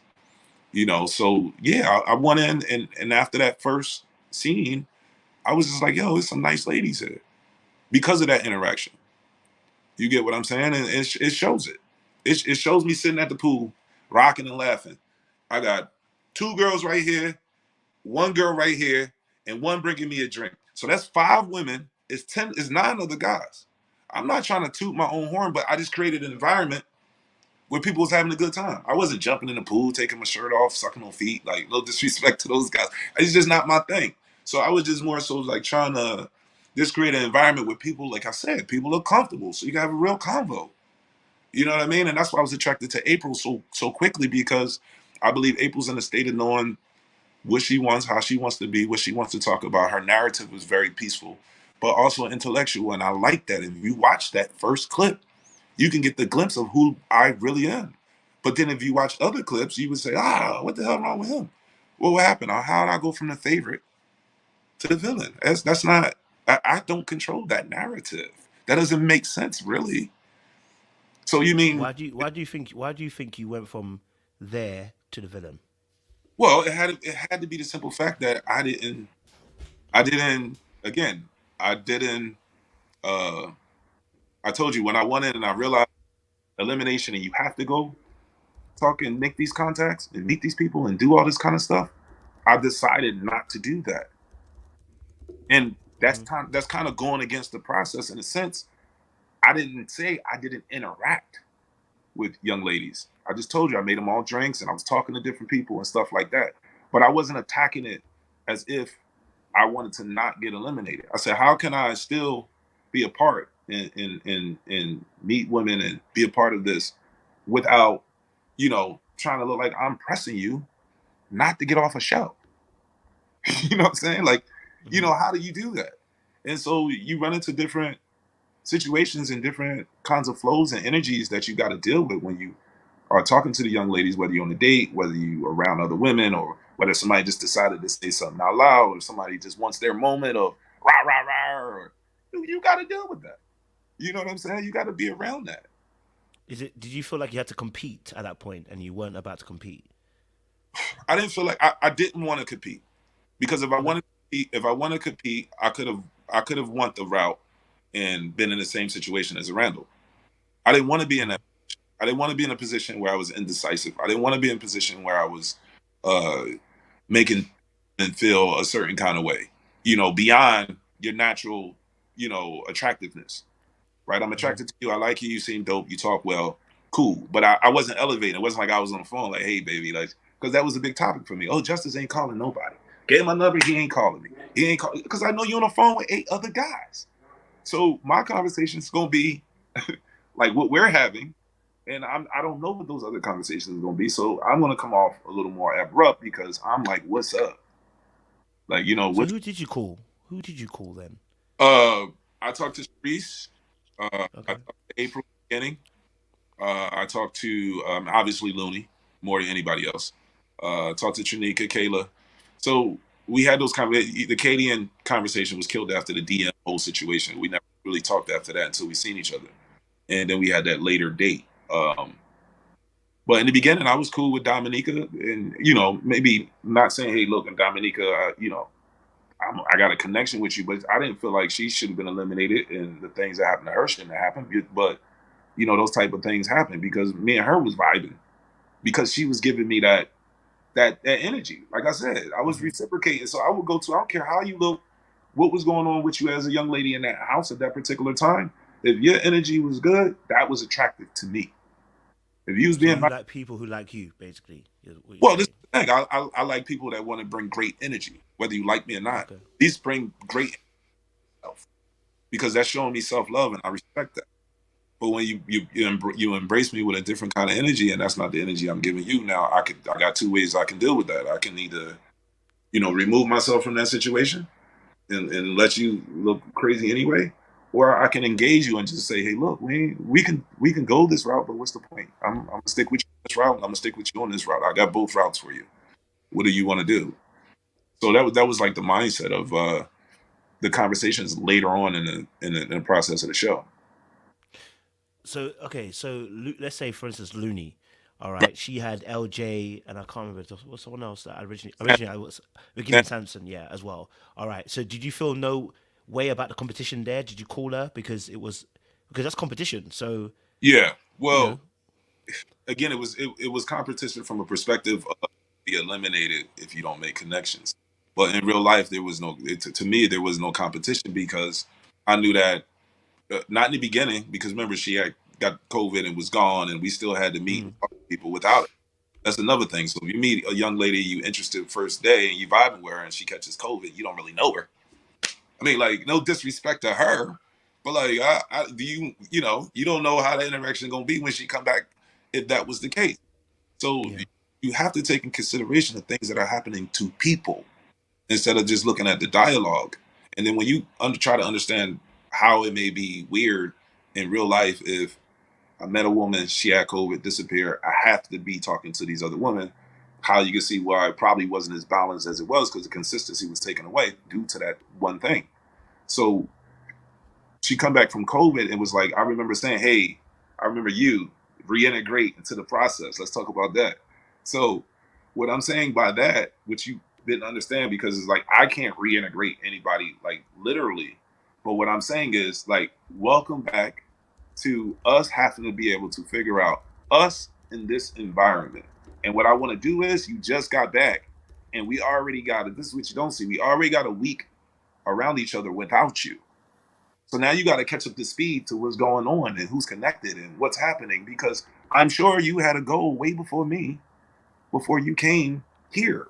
You didn't say, hey, I'm going there for justice. You said going there to find and figure out who. And at that particular time, we haven't had enough rapport and you've been missing for me to say, hey, look, you need to choose me. It doesn't. So that's me saying, look, I'm letting you figure out who you don't like, who you do like. You know you like me, but you know you got to interact with these other men.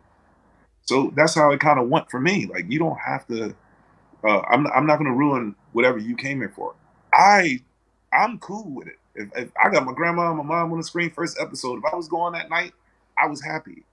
You know what I'm saying? When I go back and look at it now, I wouldn't say in that moment, but looking back at it now, if I was the one that left that night, I accomplished everything to accomplish without even knowing it. That was a blessing.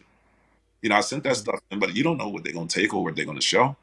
But when that was shown, I was like, that really blessed me. That let me know I was in the right place personally. You know what I mean? I had nothing to do with TV, the show, anybody else. I was just like, wow, that, you know, that segment was dope. And it's something I always gonna run back and remember that I did on top of going there for that. You get what I'm saying? Yeah. So obviously, you know, Looney obviously had COVID, and she said that the only person that hit her up was LJ. Why you hit her up, bro? Why didn't you hit her up?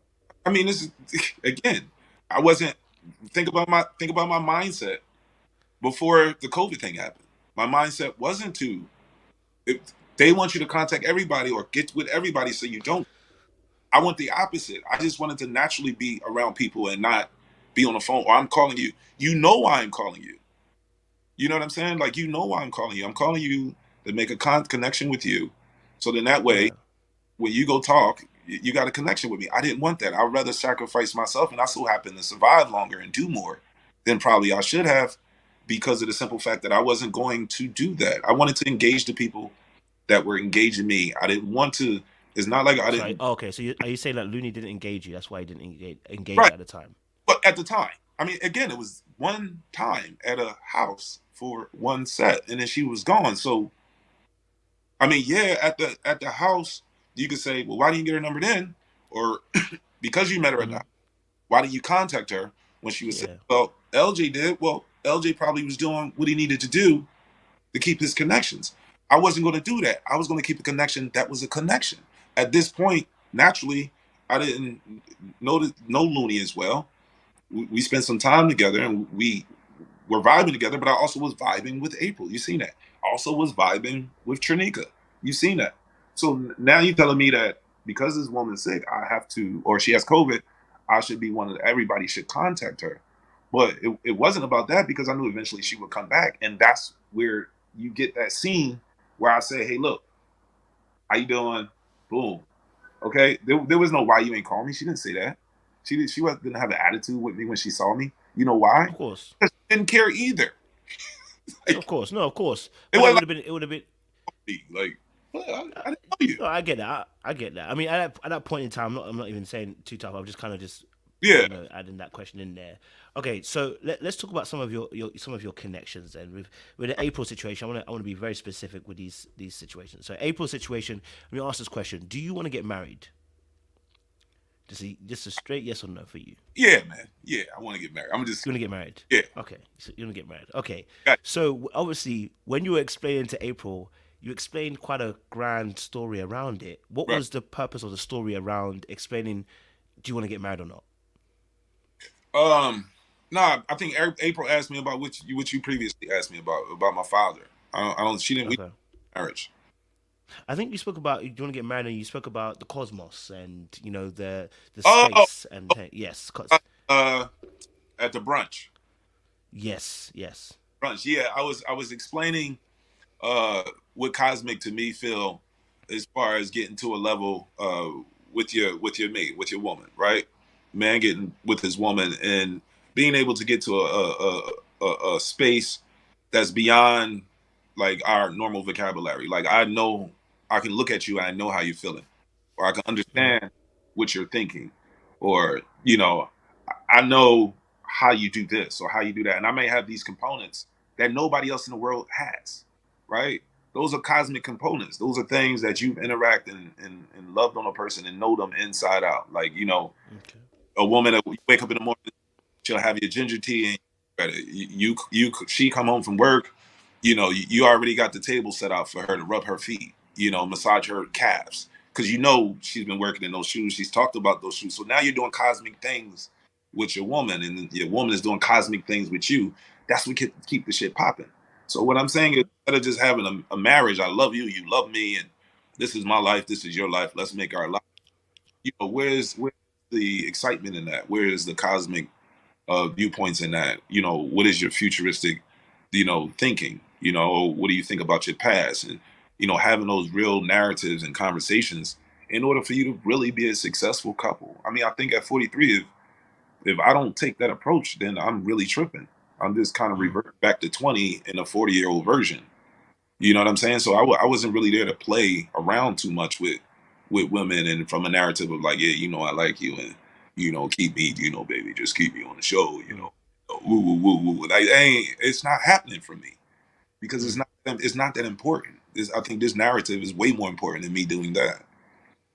Okay, that's fair. All right, cool. So, you had a situation with the ladies where you said you're not paying for a date. I want you to clarify what you meant by that. What did you mean by not paying for a date? Talk to us. What did you mean by not paying for a date? Was that exactly is that exactly what you meant, or was it something different? Yeah, the editing is crazy on that one. I did not everything. They even caught me at the time with the boat. It's like, oh, I wanted a free boat. I ain't pay for that either. Like, and that was funny. I laughed at that stuff. But what I mean, to answer your question, is if you look at the comment with Kayla when we were talking at the bar at my bar one, my boy Peter spot. Shout out to Peter. Uh, if you look at that scene when she says, "I date multiple people," and you hear me scream, "No! What do you mean you date? I'm not spending my money on a woman on Tuesday, and she got another dude spending money on her Wednesday. Where's the value of my date? Where's the value of my investment? Where's the value of my time? If you're a multiple dater, then why would I date you? So no, I'm not dating. I will date the person that I know I'm spending time with. I know I'm investing into. I know I'm having conversations with. I know that has interest in me. And then there's no problem. There you go. We can go to prom. We can go here. We can go wherever. And it's funny because when that scene was shown, my grandmother was in town, and I took her to prom to get some lobster bisque, and I posted on my Instagram. Now this is a date worth.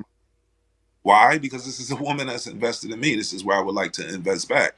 And I'm not saying don't be cheap or don't take women on date, but take women on date with the intention of actually dating, wanting to move forward and spending time with her in that capacity where you're investing that time into her. But if you're just dating to get the attention of the woman to get to a point, she becomes a serial dater. I get you. Okay, so you're saying for you, what you're saying is that person, you have to have an investment in that person. They have to have an investment in you in terms of like we know each other, and this is then that stage where okay, cool, me paying for stuff is not a problem. In that context, though, ready to love is what I'm saying. And when I'm saying if you're talking ready to love, that means that I'm dating you with the context to be in a situation, well, not even a situation, to love with you to advance forward. In that context, it could be another context. I'll take a girl out on a date, a colleague. Maybe she want to talk business. All right, let's eat over here, dinner on me. Or I could meet a young lady. She's maybe in town for the week. And hey, let's go down here. But these are people maybe I know. But I'm saying ready to love, meaning I want to date you. I want to continue to date you. I'm not going to just be like, here, let's just keep doing this. That makes sense. It's not there. Okay, that's fair. Now, obviously, you had your back and forth with Jamala in the space as well. We're gonna need some answers because you went on a rant about being a king in the kingdom. Yeah. And we were confused as to what this king on the kingdom situation is. Because what it sounded like to us, let me be honest with you. Listen, I actually agree with parts of what you're saying. For instance, I personally, this word date means different things to different people. But I don't date multiple people. You know what I mean? Because if I'm dating you, I'm with you. I'm pretty much with you. You know what I mean? Right. So if I'm paying for a date, it's because I already know that we have this investment. So I agree with you on that aspect. I think the part that, maybe the kingdom part where people were a bit like, it sounded a bit like what you really were saying was, you're not going to make no moves women are going to come to you, which in some reality, when you are a top dog, and maybe this is why we can't understand it, maybe you're also giving us an aspect of when you become an elite superstar, elite sportsman, or anything, you actually don't chase. You don't actually run after people. They come to you. But I think what we were hearing was on this particular aspect was, well, you're not there at the moment. You're on the show. So in this aspect, there is some aspect of going and getting, and because you already weren't calling, you're now doing going and getting. We've heard cosmic energy instead of cosmic relationship instead of yes to marriage. It's sounding a little bit wishy-washy, and it sounded a little bit like, you know what, I'm waiting for y'all to come to me. It sounded very passive, okay? And so I'm trying to hear what you meant by this kingdom aspect. All right. You don't have the exact quote, do you? No, I don't think it. Uh, No. You just said you're kind of like a king in your kingdom, and any woman has to get on your program in a sense. Yes, get on so the program. Yeah. yeah, in that segment with Jamala, as you can see, like I told you, I think I previously said that when I sat down, it was like a brief conversation, and then it just went straight into question mode, and I knew where we were going. So my thing is that she was bringing up the date thing again because there was a previous conversation about me not doing dates. So here's the topic again. So I'm looking at her like, okay, are you talking about that, or do I need to speak entirely about it? And then when she said that, I spoke entirely about it. I said, look, I say you may not understand. I give a fair warning before I speak. You may not understand where I'm coming from or how I think, but I want to share this with you, right? No matter what her reaction was, I'm going to share this with you because we're going down this road. So I was just like, look, if in kingdom principles, right? We're not talking about marriage here in America. We're talking about kingdom principles, right? In kingdom principles, my job as a man that's put in a position that has worked his way to a place, and now I have a kingdom. I have kids to take care of. I have a grandmother, a daughter, and family to take care of. I got to pay my bills. I got to work. Uh, you don't have time to hot tail after multiple women. You start to have less time for that as you come into your king form. So Mm-hmm. as you do that, I believe a woman should observe those things and say, okay, well, maybe I'll go see Justice at this job tonight, or maybe I'll hang out with him, or let's go get a bite to eat, or maybe she doesn't do that. Maybe you do it. Maybe you're like, yo, how you been? Like, come through. Let me check you out. And then from there, you gauge something. So when I say, look, if I'm a king taking care of my kingdom, I will be observed more by the right woman than the wrong one, right? Because I'm focused on what I'm doing. So I'm gonna attract a woman that sees that because I'm not out here trying to push, my dialogue on you. I'm just saying this is where my dialogue is. And if you want to see what it's about, you could come on over and I can show you if that's something you want to be a part of. If you don't, you have every right to not be a part of it. But I'm not going to give you an illusion of what a kingdom is or what a king's supposed to be. I'm gonna give you what I understood a king's supposed to be. Take care of your business, take care of home, and then everything else kind of falls into place in life. Respect God first, and everything else falls into place. So I think that's where I was coming from. I started like kind of talking in kingdom principles outside of a love show, which is Mm. again, it reminds me of the Jared 2911 comment. Like those comments are very like I look back on them and I say, yeah, the delivery, and I mentioned that at the reunion, isn't the greatest, but then go back and dissect what I'm talking about. Okay, I hear you. Yeah, no, I actually hear what you're saying on that. And yeah, listen, you build your kingdom, you build your platform. It gives you it's a light on the hill, right? And people can see the light on the hill, right? Um, and so yes, then you can obviously then have a better chance of being observed, absolutely. But then you do have to also then make a choice as well. Right, So you have to kind of then decide amongst the options that you have now.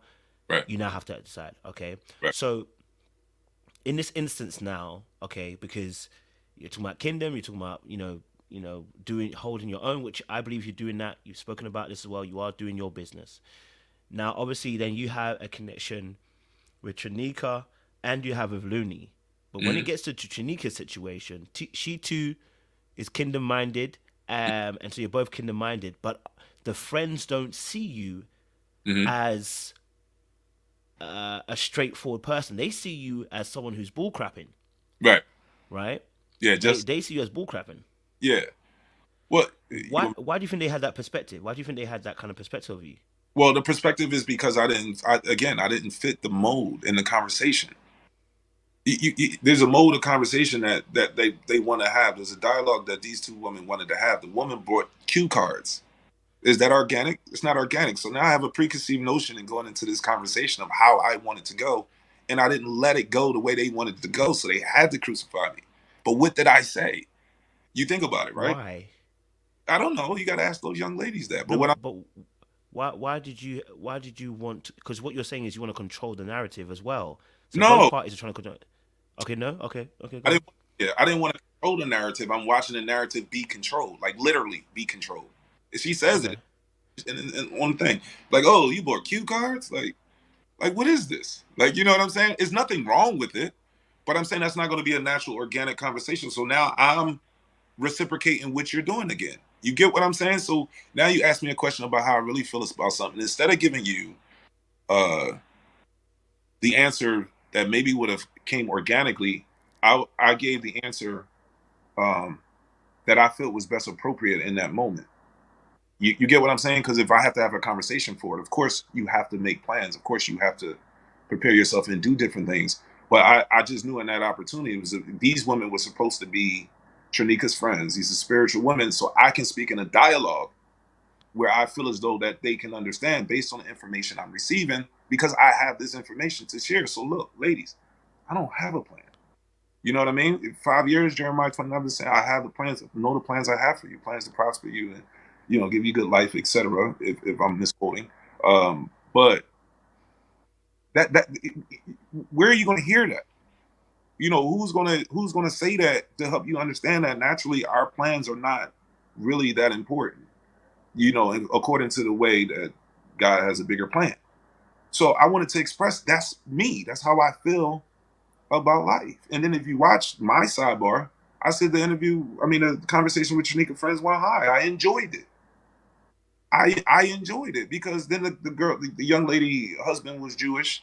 So, I said shalom and me and her talked about that. They don't show that. And then the other young lady, so I don't know where all that comes from. But even when you watch me leave, like when I say uh I think I say like, oh, I'm getting out of here or something. When the Randall kiss came up, I was like, you got it, brother. And when I went to go hug each one of them, you could both of them. One said, "Okay, brother, bye." The other one gave me a kiss. "Okay, brother, bye." And their body English wasn't anything like what it was on the tail end of that shot, which I wasn't even there for that. I already had left.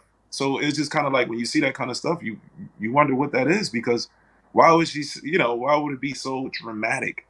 A man like him, he uses religion to get to a woman. Like, what? Like, what are you talking about? You know what I mean? Or I could feel it down in my soul. He's not a good man. It's like, yo, I was around you for 3 minutes, miss. You don't know my first name, middle name, my background. You don't know anything. So, I don't know where that came from. So I laughed again because I'm looking at it like, I didn't say scripture. I didn't got the enemy mad out this joint. I'm looking at it from the spiritual aspect as well as the reality as well. Like, But okay, so if we were to just use simple logic, which is they brought cue cards, you thought it was inorganic, you thought it was inorganic. You mirror the inorganicness because you feel like it's not organic. You're gonna come off looking fake because you're mirroring. well, If you go by a principle, where mirror is you have to use mirror reciprocation so you can get the complete understanding of my thought of mirroring. That's why I started choosing reciprocating. Yeah, okay, if in other words, if a girl comes and say, "Come meet my friends," right? uh huh. And the friends got the cue cards and they looking at you like this. They like, "Oh yeah, I'm about to get him. I'm about to." What the fuck? Like what you supposed to do, brother? Tell me, what are you gonna do? I'm about to. I'm, I I'm gonna be true to me. cross their legs. They go crazy. What are you gonna do, bro? I'm gonna be true to me, which is And I'm gonna be me because just like you see on this show here, no matter what you do, what someone else does, I'm gonna be me. If the audience say, "Come on, move to the next question," I'm gonna ask another question because I'm gonna be true to me because I can't let them dictate to me what I do. Because at the end of the day, I'm me. So if you're gonna ask me, you wanna grill me, you wanna ask me several questions, Right. the only way I can be authentic is by answering the way I know what to be true. I'm not gonna try to assume your position or try to get ahead of the devil, as I like to say. I'm just gonna be like, hey, you okay? They're grilling me. Okay, let me answer the question. This is what I am. This is what I do. Okay, 5 year plan. Hey guys, I'm gonna be honest with you. I've only got 3 years. That's what I've got. I've only got 3 years plan. That's what I've got at the moment. But Right, but say that that should be fine. it should be fine. But what was said about you is not the fact that the answers they weren't pleased with the answer in terms of it not being impressive. They said they felt you came off inauthentic.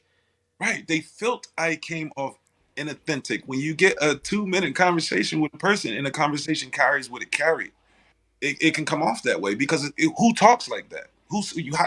How do you dare not answer this question? How do you dare not say you have a plan? How do you dare say God has the plan? How do you No, dare? you can say that. If Yeah, that's authentically that's you, then that's the answer. yeah, that's what But I'm then saying. it will come off authentic. Right. How authentic can it be though? Like who judges the authenticity? How you say it? Authenticity Authenticity.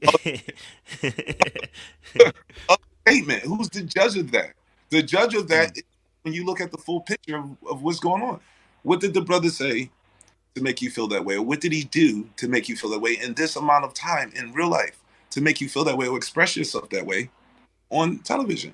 What was in you to feel that way? Is it what he did?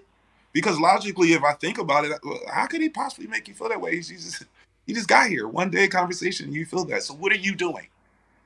I am projecting yeah. this feeling because I this is what I want to do at this present time on an environment that I'm in. And you have to look at that and not judge it. You have to look at that and be like, this person I was probably still gonna get on the phone with. They'd be like, "Damn, why did I?" I was like, "Yeah, you got it. Like, you know what I'm saying? You're put in a position you can control what you say." So when I see that, I went into a mode of a deeper part of me, which I feel as though I could have expressed to those two women that were spiritually inclined, Trinika's friends. Mm. And I thought that was the conversation that I can have with them that's a part of me. Because, again, multiple layers, right? Right?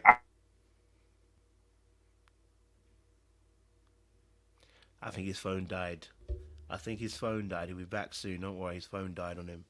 His phone died on him. Mm-mm. All this conversation. Listen, I know. Listen, I'll give my thoughts after, guys. You know what? I truly do. I don't know if you guys remember an interview that I did with AJ from Houston. It's very similar disposition as well. I know a lot of you might think that he's intentionally bullshitting. He's not. I'm gonna be very real with you. He's not. He's been very true, and I know that may surprise some people, but he genuinely isn't trying to bullshit people. He's actually this is actually him, and I don't want to say it because like I said, diagnosing people can get a bit techie, but if you realize what's happening, every time he gives an answer, he gives a story behind the answer. He's not trying to bullcrap anybody. That's the way his mind works. It's very similar to AJ from Houston season. Exact same way he was answering the questions. He's not trying to bullshit people, right? He's not trying to bullcrap people. It's the fact that when he hears a question, it's the way his mind works that he answers in multiple realms. That's why it comes off the way it does. And so to him, he's answering the question. He's not bullcrapping. He's not trying to gaslight person. He's not trying to, trying to, um, you know, be the bad guy. Honestly, it's the fact his mind. Yes, very similar to Corey as well. Exact same thing. Their mind, how they're answering questions. There's like 5 or 6 different thoughts going in different ways, and they answer it all in within a story. And so he's not trying to be inauthentic. He's not trying to lie, and he's not trying to get one over you. And that's why I wanted to just spend time listening to him because he does it every single time. When he answers a question, literally he will answer with multiple different viewpoints to one story. So if you pay attention, you will see it. and you can get away. He's not trying to do anyone dirty. Just listen. Anytime you ask him a question, he answers in. And then as soon as you say, listen, yes or no, he can answer yes or no, but he wants to answer in a multiple because for him it doesn't. It's not one way. There are multiple reasons why he does what he does, which is why he thinks about a woman first. He goes, oh, she might have done her hair today. She might have done this today. He's not trying to get one over you. It's how his mind is working. That's why I wanted to spend time just listening to him, listening to him, listening to him, listening to him. You know what I mean? And deep in it. You know what I mean? I ain't gonna say what it is. I'm just saying. You know what I mean? It's not the time, but yes, it is. For those of us who study psychology, this will be you know what you're seeing, right? It's not him bullcrap. Honestly, he's not a narcissist. He's not bullcrapping. Trust me, he it's the way his mind works. You know what I mean? It's the way he's seeing multiple viewpoints, and that's why it's confusing for us. I ain't gonna lie to your points. I'm like this. I'm like, what is? Then I realized what it was. I was like, oh no no. If you have to listen to the story over. You have to literally, and it's the reason why it's tiring is because you're hearing multiple stories. But if you almost have to you have to be dedicated to listening to what the person's saying, which is why it's very difficult. You know, um, So yeah, it's if you study psychology, guys, you'll see it. It is tiring though. Very Kanye, someone said. Yeah, you could say that too. Kanye sees multiple realities, multiple truths, multiple viewpoints. That's how his mind works. You know what I mean? That's how his mind works.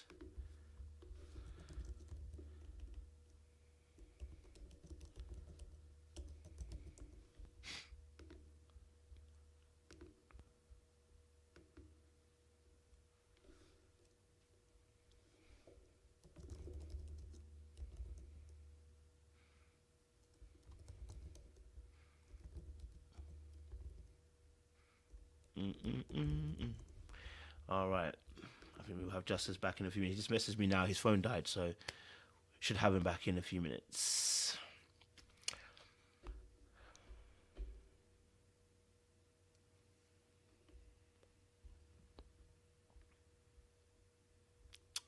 Yeah. Danny says she's a psych major. She's enjoying it. I hear you. It's not easy, man. I'll tell you this, man. It's not easy and this is why, again, this is why, as a woman, I'm saying for you who are listening, this is why you got to spend time talking to someone and getting to know their mindset. Because if this is draining, don't listen. You trying to understand the person, it gonna get you all wrapped up in something that you don't need to get wrapped up in. You know what I mean, right? So this is what happens and then sometimes people will try to understand the person. Um, you know, listen.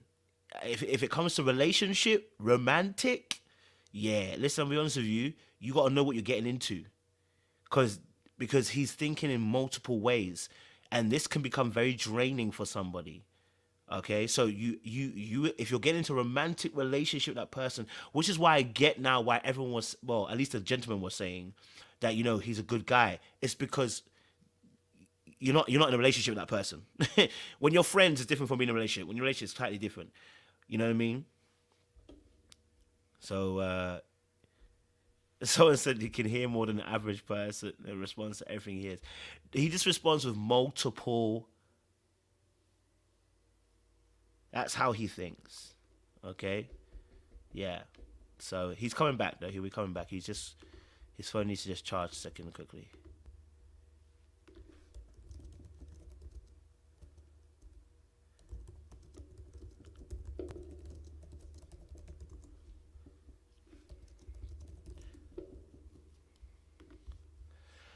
All right.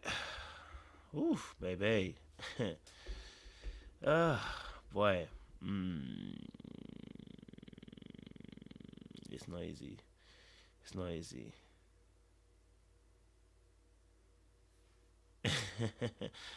Someone said he's He's a what had happened was type of person. I appreciate it. You know, yeah.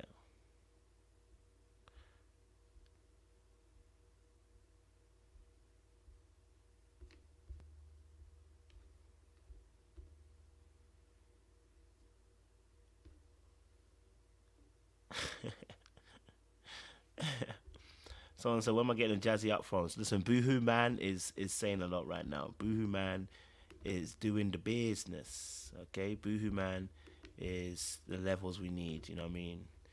Um, Boohoo Man's doing bits, man. You know, please translate for us, lol. You know, and like I said, obviously, uh, Chris said the word salad is a form of gaslighting. I don't think he's trying. I don't think that's necessarily what he's trying to do. Um, I genuinely don't believe that's what he's genuinely trying to do. Like, you know, look, I think that with him, there's some avoidance though. There's some avoidance. There is some fear, I believe, again, but I don't think he's intentionally trying to gaslight anybody. I think that can't. I think it's the way his mind is thinking. But we'll talk some more. Capitone, just us. I'm back. I'm back. My phone died. My bad, brother. Brother, no, you're good, man. Don't worry about it. Got you on the charger now. You're good. So like I said, we wanted to talk about the last few questions, obviously, because you have a connection with Looney, which on the show we see a little bit of it, and then but then we see on reunion, she said you're not friends, you're not talking, and you guys make up. I need to know what happened, in this situation. What happened with you and Looney because you end up having a connection and then it breaks away. What happened? Yeah. So me and Looney got closer probably a week or so after she came back from COVID, right? Um, we always kind of seeked each other out if we were on group dates, like at the trampies, at the trampoline. But the tone that set me and Looney actually having the strongest connection towards each other was our date. And our date wasn't ever broadcasted. It was never shown. So you have to think about that first, right? In the process of doing that, you're still developing a connection with this person. So let's say if that connection does develop, and now that connection develops, but the way that the process wants, it looks like you're not ready for love, or you don't have a connection based on what you're seeing personally now. So this is well after we filmed. This is now the show is airing, and we're going back and watching it, and we're engaging each other because now we have this connection, and then you realize that these particular elements are still affecting Looney because it's like, damn, where's our date? Like, what happened with that, or what's going on with that? So now it's kind of like I'm involving myself, I'm subjecting myself all over again to something I just came out of that I don't even take as super serious. I take it serious as far as respecting people and trying to find a connection. But in all the while, I mean, all in all, actualizing that some of this stuff is not an organic way to find love is something that you're participating in to see if a different way works instead of the way that you chose, right? So we have those moments, and those moments are difficult for me because remember, I'm laughing and she's not. So we both in the environment, we're connected, and it's a situation that comes where she's not, it's not funny to her and it's funny to you, can cause a lot of tension on a fresh relationship. So my thing was always like, yo, I'll take the blame. I'll be like, look, if you don't feel like I can give you exactly what you need at this moment, as far as what you need for your life and what you need from a man, if you need that from me at this moment, it's going to be difficult. The reason why is because I haven't spent enough time or have enough knowledge to understand you to deal with these moments. So technically, you would be dealing with these moments alone, whether I try to do it or not, because I still don't have a complete understanding of how you feel. Because to me, Mm-hmm. it's funny. I'm not taking it the same way. So it affected our communication. It affected our relationship. Uh, I think the night that I was When you eliminated, said you found something, the- funny and she didn't find something funny, what did you mean? Um, What was that? like I'm like you know, like the date was important for her because that was a Okay. real, that was a real moment. So when that date wasn't shown, it can make her feel, from just as from my observations, you could talk to Looney about it, but I'm observing her feel a way about it. You know what I mean? That's not being shown, and that this narrative is happening, and in my way, I'm laughing because I'm like, we have no control of that. Who cares? Like, you know what I'm Okay. saying? So if you come in and you're like, damn man, I'm mad about this, and somebody's like, man, like what's wrong with you? And he's just like, yo, and you're trying to explain that, and then it goes into a whole etiquette conversation. You're going trying to break it down, and you're talking about it, and it becomes a constant. That's wear and tear on the fabrics of the beginning of a relationship. So now we're still dealing with the process after the process. So I'm like, yo, I just want to be done with everything, and this is pre-reunion. Okay. So You you see what you're I'm two saying? together at this point. Yeah, I You mean, two at this together. point, we're connecting, we're hanging, we're talking, we're good. We're good. I Mm. mean, there's instances, with different energies and stuff that come into play at times, but all in all, the foundation of it was good because I on that episode I chose. Okay. Okay. So you chose. So you're You saying never you saw chose. that. Yeah, I Okay. just was So like, you yo, you chose know what? Looney. It's over. I choose. If y'all want to get rid of me, bye. Like I do all of that So you because I'm chose showing a Looney. man stepping up, making a decision, but you never see that. Okay. So just make it clear so everyone else knows you chose Looney. That Yeah. this is who you're gonna pursue. This is who I wanted to pursue. This is who I told on camera I wanted to pursue. This is what I put out to the masses. Is just that she didn't get that, and that meant something to her, but it didn't mean nothing to me because we're doing it in real life. So Okay. this is me trying to be more. I have to be more sensitive, and this is delivery and things that I need to work on to how she feels. And the best Okay. thing I could do in that situation, if I'm not prepared to engage that woman in that on that level, you know, let's make common sense in this amount of time, then I don't want to be badgering about this every day. So if I don't want to give you the attention that you need and discuss these things on a daily basis, knowing that I got to do whatever it is I got to do on top of that, then I'm not in a position to say, hey, look, I want you to just be here. Whatever you say, baby, it's cool. Don't worry about it. It's cool, and keep doing that. No, I want to naturally go there with you, and hopefully one of us get elevate each other. Whether I learn something and come out of not paying attention on how serious it was, in which in retrospect I understand now, something I didn't Mm. understand then. I didn't understand it then. What do you matter? Who cares? We did it. We're here. Like that's insensitive to how she feels about that. And so if I don't have that enough, I guess, conversation, enough interaction to get to that point as a man where I can take my time to identify that, then it's going to create struggle for anything that's fresh. Anything that's starting is going to create struggle. So why go through a struggle with Looney when right now I can call her, but I wouldn't be able to call her if I dragged her through. Yeah. You get what I'm saying? I think so. So just to make it clear again, I'm trying to just make it so it's Yeah. very clear for everybody. So I get the part. Obviously, there was that issue where choosing her. You said it. They didn't show it on the show. She felt some type of way about it, but you were cool with it. There's a miscommunication there. But Mhm. then, okay, so where does a pullback happen? Because obviously, she said that you pulled back. Where does where does a pullback happen? What happened? Why does a pullback exist? I think the pullback existed when I understood her criteria for what she needs from a man, right? And when a woman expresses themselves, and Looney did that very good with me. Well, she does it. Period. To be honest, if you go to her page, she'll constantly tell you what type of woman she is and what she wants and how she wants it to be, and you can get an idea of that. But to hear it in person is like if I'm in this position naturally, this is the time frame that I'm in. Let's say 4 or 5 weeks. Let's say 6, 7 weeks. Or let's say a month, 2 months. If I'm in that time frame and these are the things that you need from a man and you need them from me now, well, I don't have them now until I develop them because I haven't had enough interaction with you to develop what I need to do. Am I capable? Yes. But I need to be over capable because now I have to understand on how to do it. I can understand it as from a general perspective, but we know everybody's different. So I used the basketball date as an example in the beginning to give you an idea of it. She felt a way about the basketball date not being shown. I was hoping that it did so she can see it and be happy. But if they don't show it, I'm not going to be dissatisfied. Of She course. may be dissatisfied if I'm not sensitive to that.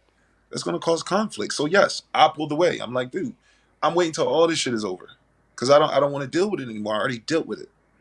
You get what I'm saying? I already had to deal with the confusion and how things are going to be. Now we're here in real life, and I'm still dealing with it. So let's just, because we are not at a place where it's like, we got to go there. Let's just relax for a second, simmer down, and let things play their way out. And now to this day, like I said, I was on live with her last night. You saw that. I wound up talking to her. Yeah. So now I put myself in a position to at the least minimum, have a good friend that I had deep conversations with that possibly may develop to something in the future, away from all the noise, and really can work on something that's really pivotal outside of people's opinions and what they're thinking and what they're gauging based on what they're receiving. It's a whole different level. Like, you have to separate the two, because if you don't, you get caught up in that. And some people are, some people go on TV to be famous. That's true. You get what I'm saying? I do. So the pullback. Let me throw a wrench in there, and you can correct me. I'm intentionally throwing the wrench in there. Some would feel that the pullback is like, because what you mentioned to me was, you know what, I haven't got the tools right now that you're saying that you really, really want. I'm pulling back, from this relationship. What it may sound like is, and I respect the fact you're pulling back because you ain't got the tools, but what it may also sound like is fear. So not being perfect in the relationship in terms of having everything immediate at the point could sound like to the rest of us that this could sound like you're almost getting, I always call this getting ahead of the devil. So the rejection that may come from the fact that this person may say, well, then, okay, before they say it, I'm going to remove myself before you get to say it, because I don't want the rejection. That's what it may sound like, but you can correct me if I'm wrong on that aspect, if that's far away from what it may have felt like for you. Yeah, it is far away, because what it is that, again, like I said, when you get a complete thought, you have more of an understanding. In this situation, if she has what she wants for herself as a woman, that is magnified through the process. So her normal state wouldn't be magnifying these things to the man that's in front of her in a normal setting. It would gradually come, correct? It would gradually be discussed. It would be a topic based on the direction that your relationship is going. Because when you initially meet a person, the goal is to befriend them, whether you're attracted to them or not. You want to get to know them, or you want to be intimate with them. It could be either or, right? But if it is to get to know you, then you're going to have more moments when you get to know them. And in this scenario, based on what I was receiving and based on what she was receiving from me, we weren't connecting in that way yet. So I had to make a decision as a man. Do I go into a situation with, as a fixer-upper, not afraid to take on, a situation to fix up stuff, or her to fix up me, or us to fix anything? It goes both ways. Or do I go in a situation with somebody that already has that situation fixed? And how does I get to a person that doesn't have a situation fixed to a person that has it fixed? Is being able to have the patience to get through that in any capacity. So I had to choose the capacity. She wasn't going to choose the capacity because she already had what she wanted to do. I didn't have that. So my direction is to go where we need to go and how we can survive. Because if I care for you, I should care for you at any capacity.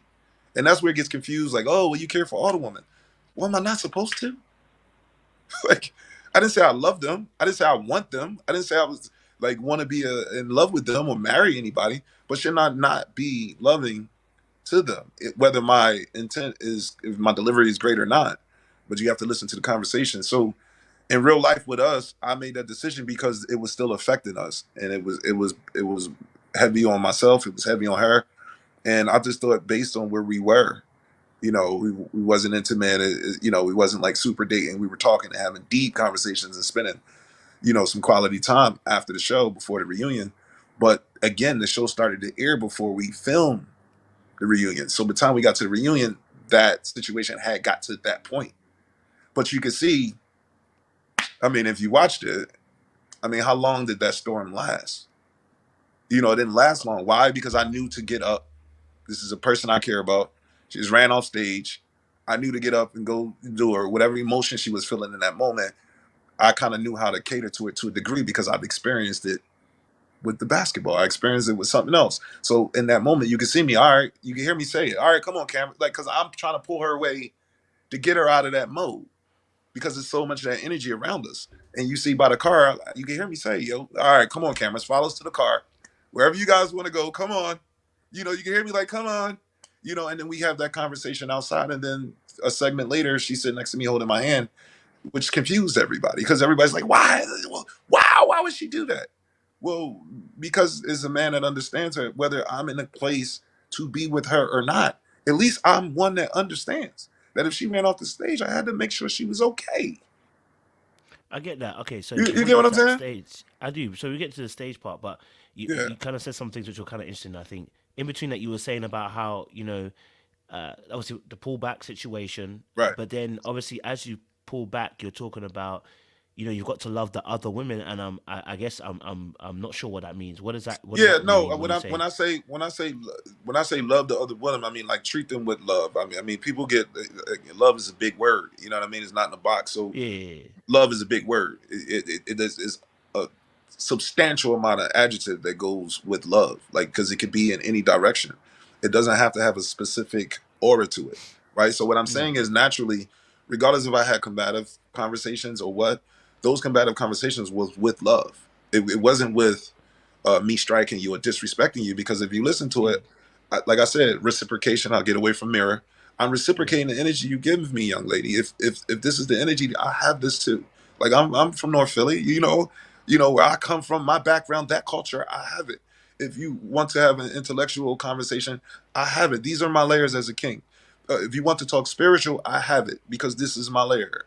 This is what I have for this conversation, and it just depends on the derives where that goes. So yeah, with Looney, I had to make the decision to say, hey, look, this is affecting us and I don't mm, like to see you hurt. And this is what I want to do.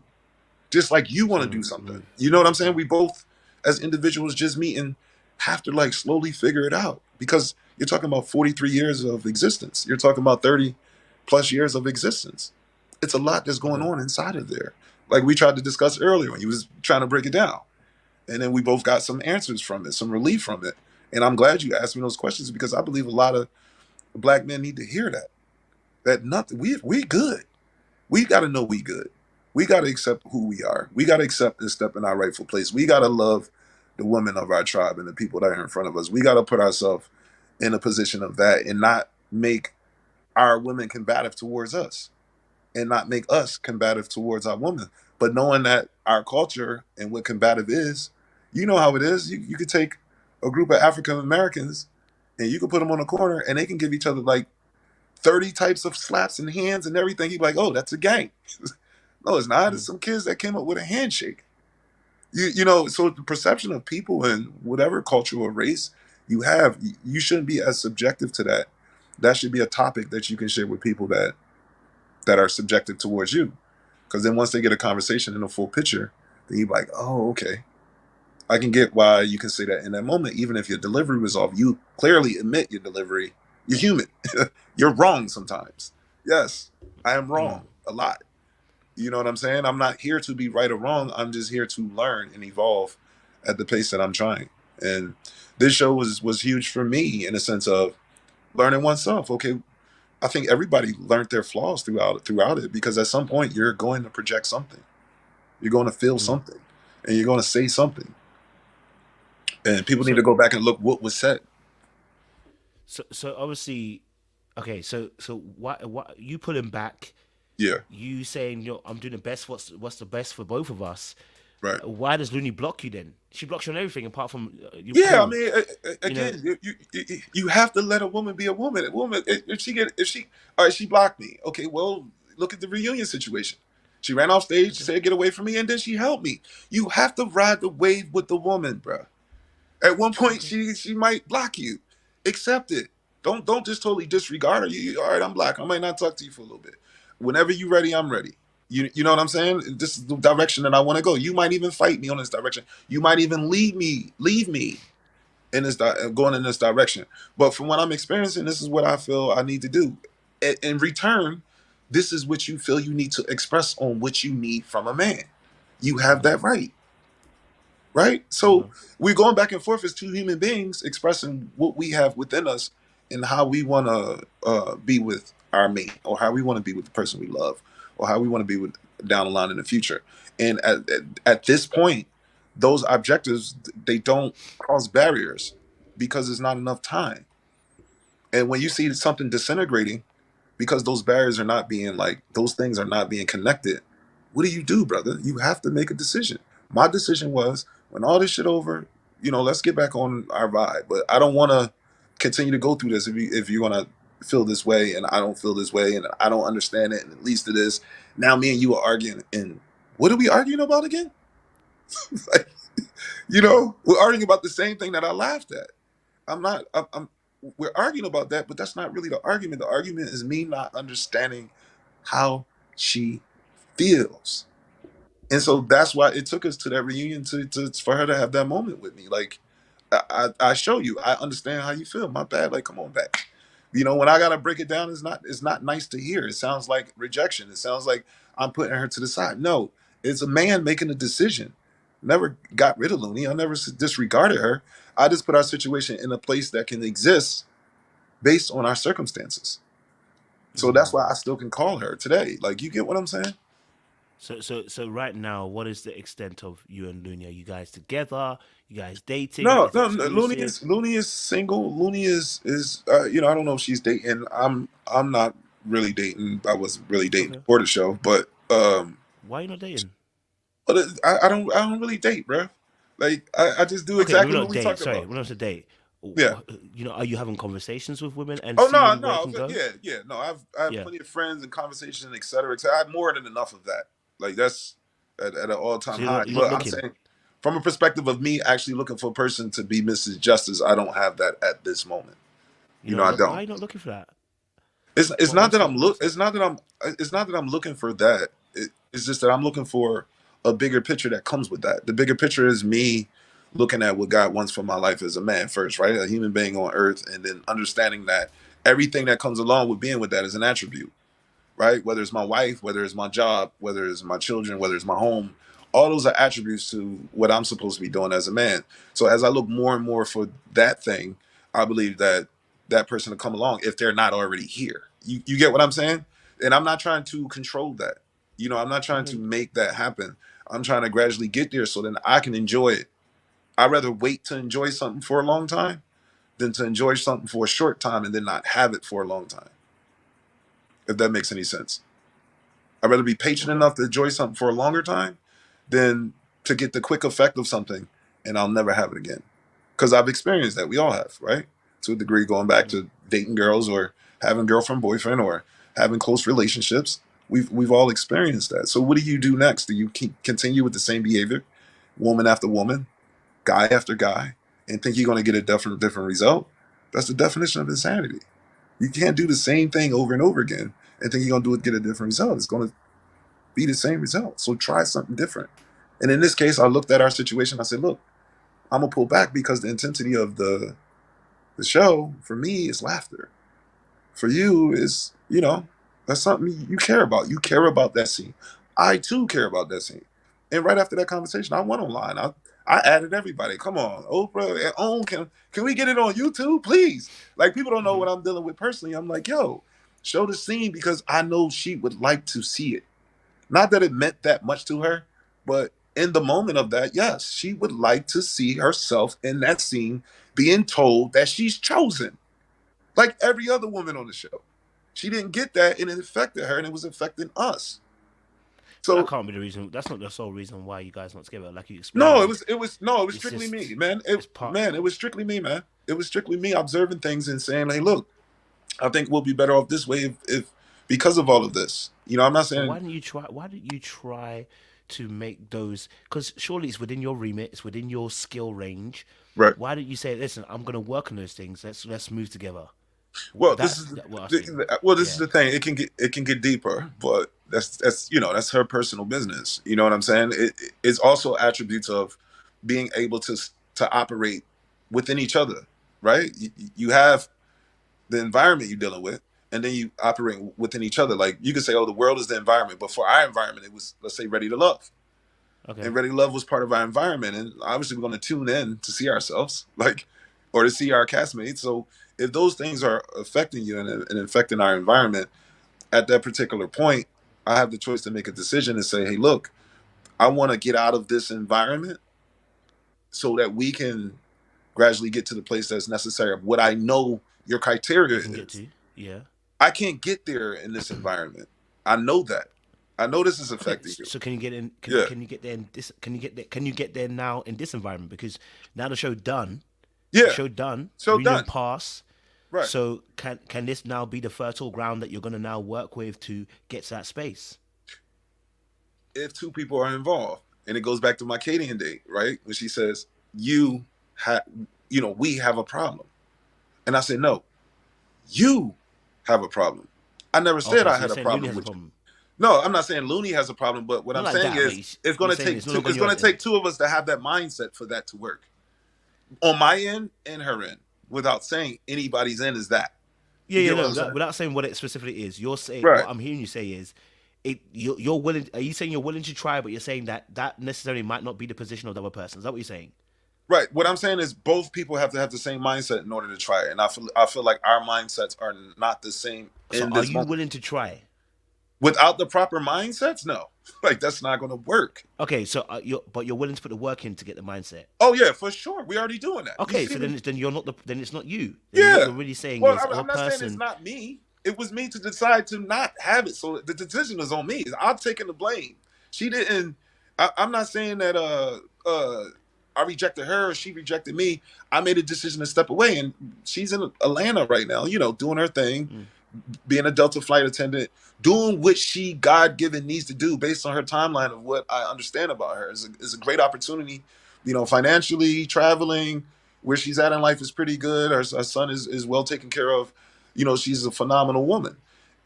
Not saying that can't happen with me around or with me that, but imagine that what happening with the stress of what's going on if I didn't make that decision and say, look, let's if you feel talking every day is making you feel that this is what you need and this conversation needs to be balanced, or because you hear my conversation, obviously you hear the type of way the way I talk and how I speak about things, so it's not like we're not having integral, deep conversations on the regular. And when you do that, your life starts to feel like it needs to elevate towards what that conversation is, right? So you got to balance that, especially when you first meet somebody who hasn't even been a year, it hasn't been 6 months. You got to start being more. Let's say. Get what I'm saying? Take you thinking about everything she's going through. Forget all that stuff. Right. Yeah. Don't worry about what she's going through. Okay. Yeah. Let's say Looney's here right now. You say, right. Listen, I'm working on me, because I'm assuming you're already working on this aspect of you, right? Right. Would that be correct to say? Okay, fantastic. Right. So you're working on that aspect of you. Right. Yeah. Forget thinking about what she's trying to be empathetic to what she's going through. You got Looney in front of you. Are you trying to go after Looney? That's the question.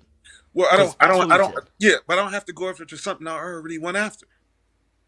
But you didn't see it. So okay, no. Okay, yeah. So, but we're talking about outside that world, which you spoke about. We're now outside that world in a space where now you can work on you, and you can begin to, and we can begin to come into that space that you said about growing in those particular aspects that she needed. All right, for you, you're now working on those aspects.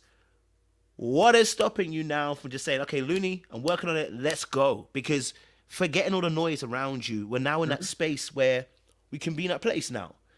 When you say let's go where? What else? What were you just trying to have fun? You want a relationship, right? No, what do you mean in a relationship? Did you not want a relationship? So now, do I have a connection? Did you want a relationship or not? No. Connection is the wrong word. Did you want a relationship, a monogamous relationship? Did you want a monogamous relationship with Looney or not? Well, I can't get to a monogamous relationship with any woman until I understand the dynamic of the woman to be in a monogamous relationship. So this is the steps that we're in. This is the so you don't understand Looney? So you don't understand Looney?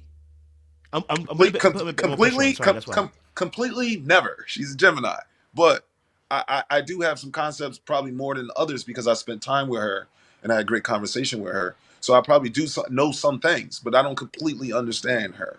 No, I don't think she completely understands me. Do you need to completely understand her? We're never going to completely understand anybody. Right. Exactly. But I So need to completely understand you of a level to operate where you're telling me to go, brother. A relationship, monogamous with a woman that I've been around for a short period of time that I'm still gradually understanding and understanding what's happening in her life and now knowing piece by piece of what's okay, so happening. are If we you're saying, am I willing? I'm already doing it. okay, so are we working on this relation? Are we working on these tenants then? Are we We're working on the working tenets on of the yeah we're connection that working you on guys yeah have? we're working on the thing. I believe we're working on the things that's evolving around us, right, without having the tangibles of you're my girl, you're my man, you should be doing this right now, this should No be happening, titles. or this is what Okay. we got to do, or this is where we got to be. I mean, we've evolved, we're mature now, so it's kind of like you get the concept of what we experience. We know what's affecting us, we identify what we feel and how we're thinking. We translate and communicate well, whether it's intense, combative, it's not, it's loving, it's laughter, it's all over the place. We can do all over the place. Like I said, she's a Gemini, so I enjoy all sides of her, which is Mm. wonderful. But I still have to make a decision as the man. If she's looking at me to lead as a man, and Looney would look at her husband that way, she describes that to the T. And if I'm listening to that and I can't be that in this moment, then I have to make a decision to tell her, hey, look, this ain't happening right now. It ain't just I don't want to do it, but I have to be like, yo, I don't want to mess this up.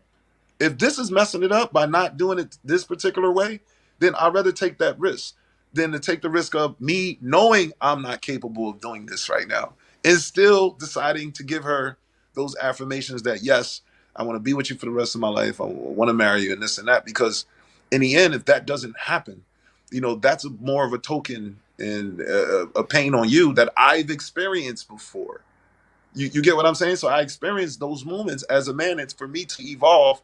I have to make better decision making when it comes to women, their feelings, their mindsets, and how they are. This is me just growing. I'm not perfect. I mean, I'm not saying I got the keys or the answers. I'm just saying these moments I've experienced, and I'm using those experiences as knowledge on how to handle myself first, and then how to handle the person in front of me second, because only can Can I ask you a control me. question?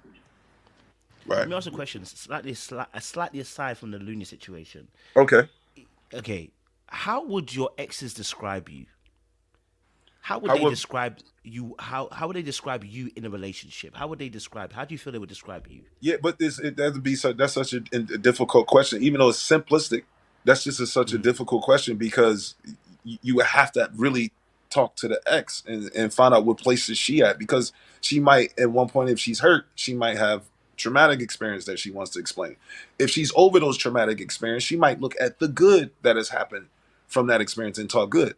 So I wouldn't, I couldn't, like, I couldn't stand in the place of my ex and explain that she would have to do that. And even when it was like bringing exes on the show, I'm like, I'm definitely Would not doing would that. they say you would they say that you're difficult? Would my ex say I'm difficult? Yeah, Of your course, exes. I would believe my ex. They I say you're would believe my difficult. ex would say I'm difficult. I mean, Okay. definitely difficult Would at they times. I would think they we both were. would they say that justice wants to be perfect within the relationship? No, no, I wouldn't say they say it need to be perfect. I would say that he would be. I would say that. I guess I'm talking about myself in this sense because I can't really speak for my ex, but Yeah, but you can get a sense by the yeah, I complaints mean, that you've had in a I would relationship. say I can tell I you would some of say mine. I'm stubborn. striving to evolve um, at a faster pace than what's normally accustomed to in relationships, due to the fact of having the wisdom to know that, hey, look, we're here for a number of years. This is the way this man thinks. We're here for a number of years, so some things may be expedited, or some things I may want to develop faster, or some things I may want to get past or get moving onto within myself, right? Which is going to translate to the woman I'm dealing with, because if I'm within myself and I'm being true to me, then obviously I have to be true to her.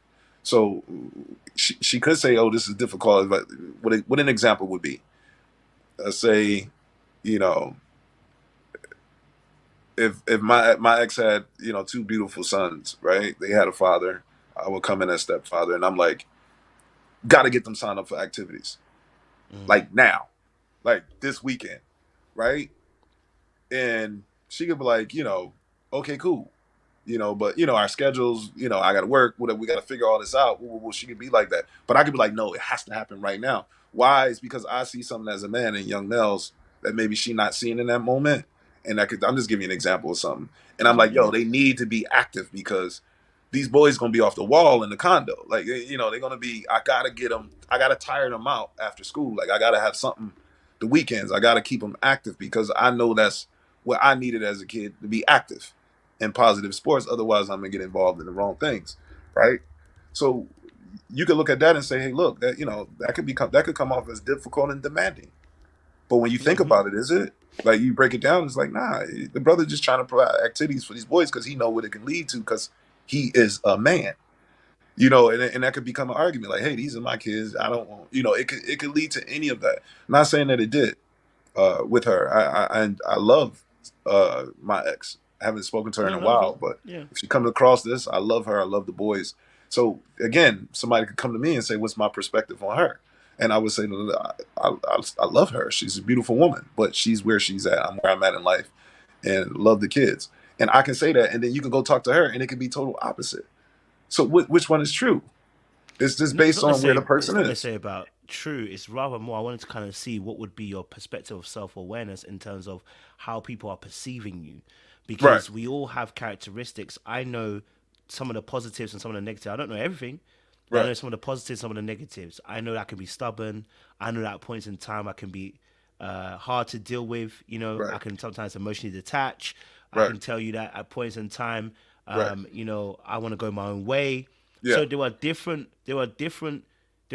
aspects to, and I'm just giving the negative parts. I know the positive parts. No, it's cool. I'm saying there are negative parts that are to my particular detriment, that if they were to ask exes, there'll be similar answers that they probably would end up saying. So I was trying to see if you knew what they were, because those things seem to crop up for everyone has their own thing. So it would have cropped up in this situation. Right. But, you know, I understand also you saying what you're saying. I just wanted to see if you could give us an aspect, because what we are experiencing you right now, Justice, we're experiencing you in this moment, and some of the answers you're giving seem like they're deflecting from the actual real answer.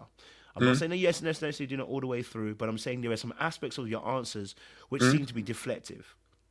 There's some parts of your answers which don't seem to correlate with the question with the question asked. And so there are some aspects that I'm seeing, I'm saying that if you're giving me this in 2.5 hours, I can guarantee you one of the things that your exes are probably going to say is, when I asked him questions, Justice gave me stories. Not because I don't think personally you're trying to on purposely do this, but I don't know if you're aware of this, but when I ask you a question, you tell me multiple realities that are happening at the same time. Like, you're telling me multiple things are happening, and that is, one, draining for the other person. It's tiring for somebody listening, because they have to wade through the water in terms of getting your actual answer, which, to be fair, I think you give me the answer within the first few sentences, but then after, you explain so much after it that it actually takes away from that initial answer for us to really understand you. So if I say to you, okay, when I ask you, okay, specifically, what are the things your exes would say about you? You had to make it expansive by saying, you know what? It's neither, you know what? I can't give you the answer because it's a very complicated question. But it's not. It's a very simple one. But it's because you're already giving me multiple different viewpoints to that, which makes it so tiring for a woman to deal with. And I'll be real with you. I think that is your biggest issue. I won't even talk about, I don't think you're a bad person. I don't think you're nasty. I don't think any of those things. But I do think when dealing with you, it can seem deflective. It can seem like you're detached. It can seem like you don't care. It can seem like, do you know what, at points in time, you ain't really invested in that person. Because when you gave me the example about you and Looney, when you explained it, I actually understood what you're saying. You're saying, hey, look, I'm not there right now. And if I was to continue, this relationship might not go the way it needs to go. And so rather than, you know, taking it to that next level, let me pull back and get out of it so that you're happy and that I wasn't getting out of a relationship. I was getting out of the constant communication. We never was constant communication. Yeah, it's just, it was never a relationship. We didn't get there. Oh, sorry. So the constant communication part, right? But to the other person, what they're hearing is a bunch of stories, because that's what you're actually giving us. Right. You know what I mean? So I'm saying that one aspect that you may want to look at is it's not that initially you're a bad person. I don't think you're narcissistic or any of those kind of things. I don't think any of those things. What I do feel is though you are tiring, bro. You're tiring because you're giving us multiple different scenarios when it comes to one question.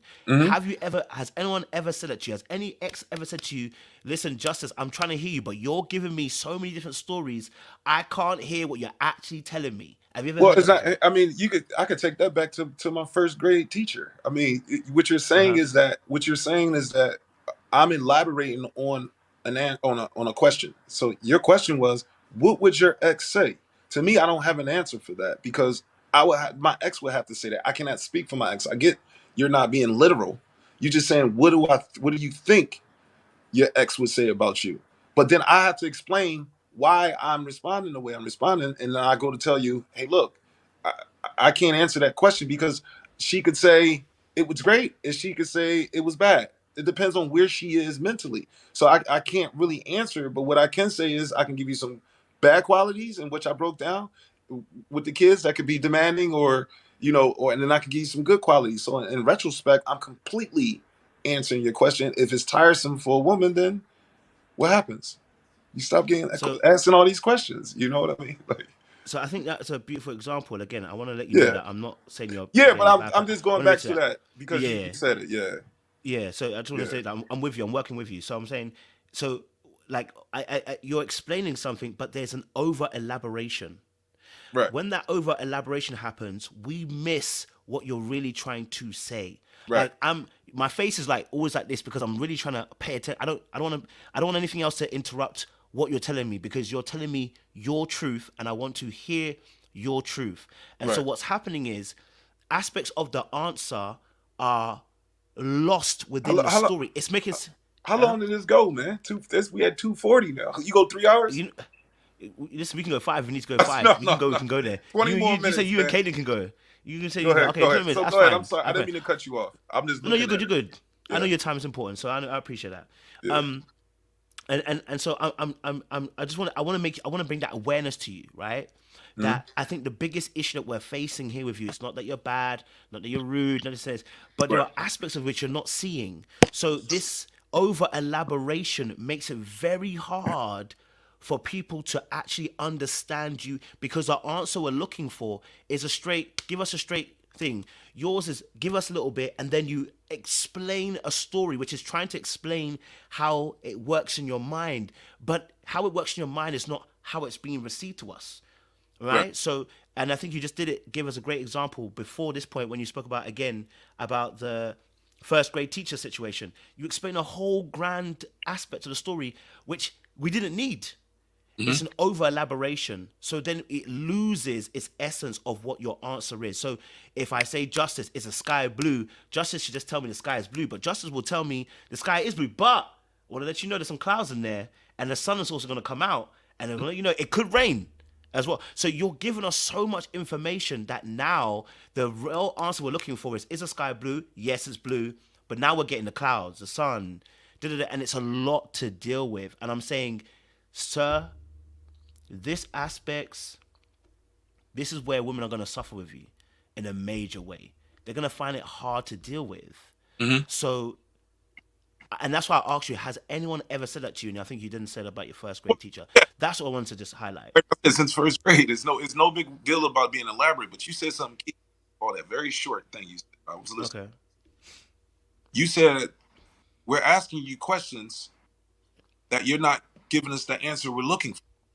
So that in itself is already subjective. Like if I'm asking you a question and I'm looking for a particular way for you to answer, then you answering the way I want to answer. And that's what like I said, if you watch this show, after these conversations and you kind of just sit back and just watch it in a different way, just take all bias off and just hear the words that are being said and how the conversation is going, no matter how the editing goes. Like the best editing I saw was the Brandy off online date, right? I don't know if you watched that one. Brandy and who? The date and Brandy. So here's another example of me talking, right? I'm talking to you, but here comes stories, right? There's another example of that. But I have to be able to come to a complete thought. right? I have to be able to get a complete thought out the way I can translate the best way I can to you on why I would take that approach, and just end it right there. Like, boom, that was an example. I was about to get into that story on Brandy to explain a specific point of what I was saying to her that relates to this topic. If I don't give you examples within my answer, we won't come to a complete thought, because I'm thinking, if you asking me a question, let me get out my complete thought and here are my examples for that complete thought. Can it be exhausting? Can it make women not to have a conversation? It could be. But you don't think the right woman would overtalk a man? Of course. No, And but the right woman would have to be a therapist to understand what you're saying, bro. no, I don't think you understand. you don't have No, to no, be. you don't have- would. Justice, I promise you. I spent 2 hours 45 minutes with you, bro. And let me tell you something. It takes brain power. I'm talking about extensive brain power. I'm gonna have to take a break after this. Extensive brain power Amen. to listen, because I have to listen intently to Right. make sure I get every drop. Because what you're giving us is answers within the stories. Right. That's what I'm saying. That's what I'm saying. It's difficult. I'm not saying that you're not. I'm saying that you're answering, but that within the stories, some of your answers are within the story. So you're telling me the truth within the stories, but then I have to decipher the truth within those stories and what part is pertaining to the actual question. It makes sense to you, but to us as an audience, we're struggling to get to that place. And I say this, that I'm sure if women were to deal with you, it'll be also the same thing. They will struggle to understand that aspect because we just need this piece of information. You know what I mean? That's what they need out of it. So it's gonna be a struggle. It's gonna be a struggle trying to get that out. They're asking me questions, needing the specific information. Like, what are you talking about? A question is open to the person that's answering it. Like, I'm open if it's the longevity of my answer Yeah. that is your issue, then that is your issue.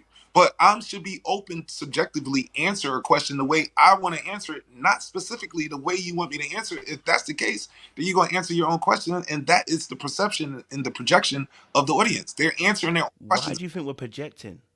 Well, I'm Why saying, do you think that when we're asking you to answer a question, if I ask you the sky blue right. and you say, well, today it could be, but tomorrow it could be, why would you answer that way? Well, it's my answer. Like, no matter what I answer, you can ask another question. So if I say that, I don't know if it's blue today, but it might be blue tomorrow. Well, Just, what you mean by that? Okay, well, it actually is blue, but I believe it'll be even bluer tomorrow. Okay, now I got a complete thought. So you're always open to more discussion and more questions and more conversation. And like I said, that was one of me and Looney's biggest connection, is that we can go back and forth. And she'll go off and I'll listen intently, and I'll go off and she'll listen intently. But those conversations have evolved us because we're having that dialogue, and that dialogue isn't the clear cut. But I think you're assuming that the dialogue becomes deep. It's not deep. Well, no, I didn't say. Deep. No, because you're saying it's expansive. It's not expansive. The reason why I'm sticking with it is because I'm really trying to understand you. But I'm saying to you, you can't do this every single day with somebody, right? You don't do business this way. Right. I'm sure you don't. If somebody asks you, Justice, what are the figures for this month's end? You said you worked last night. Justice, what did we make last night? And you say, well, do you know what? You have to take into account the fact that, that last night isn't the similar night as the nights before, and then you start adding all different parts of information. The answer is a really simple one. What did we make? Well, if the Because answer then this answer's yeah. simple, if the answer's a simple one, then you would ask me, right? So I'm gonna use your example. Justice, what did we do last night? And I start talking about all the different revenues that came in. Well, Door did this did that. We need to do better at this. No, what's the total number? That's all you really want to know, right?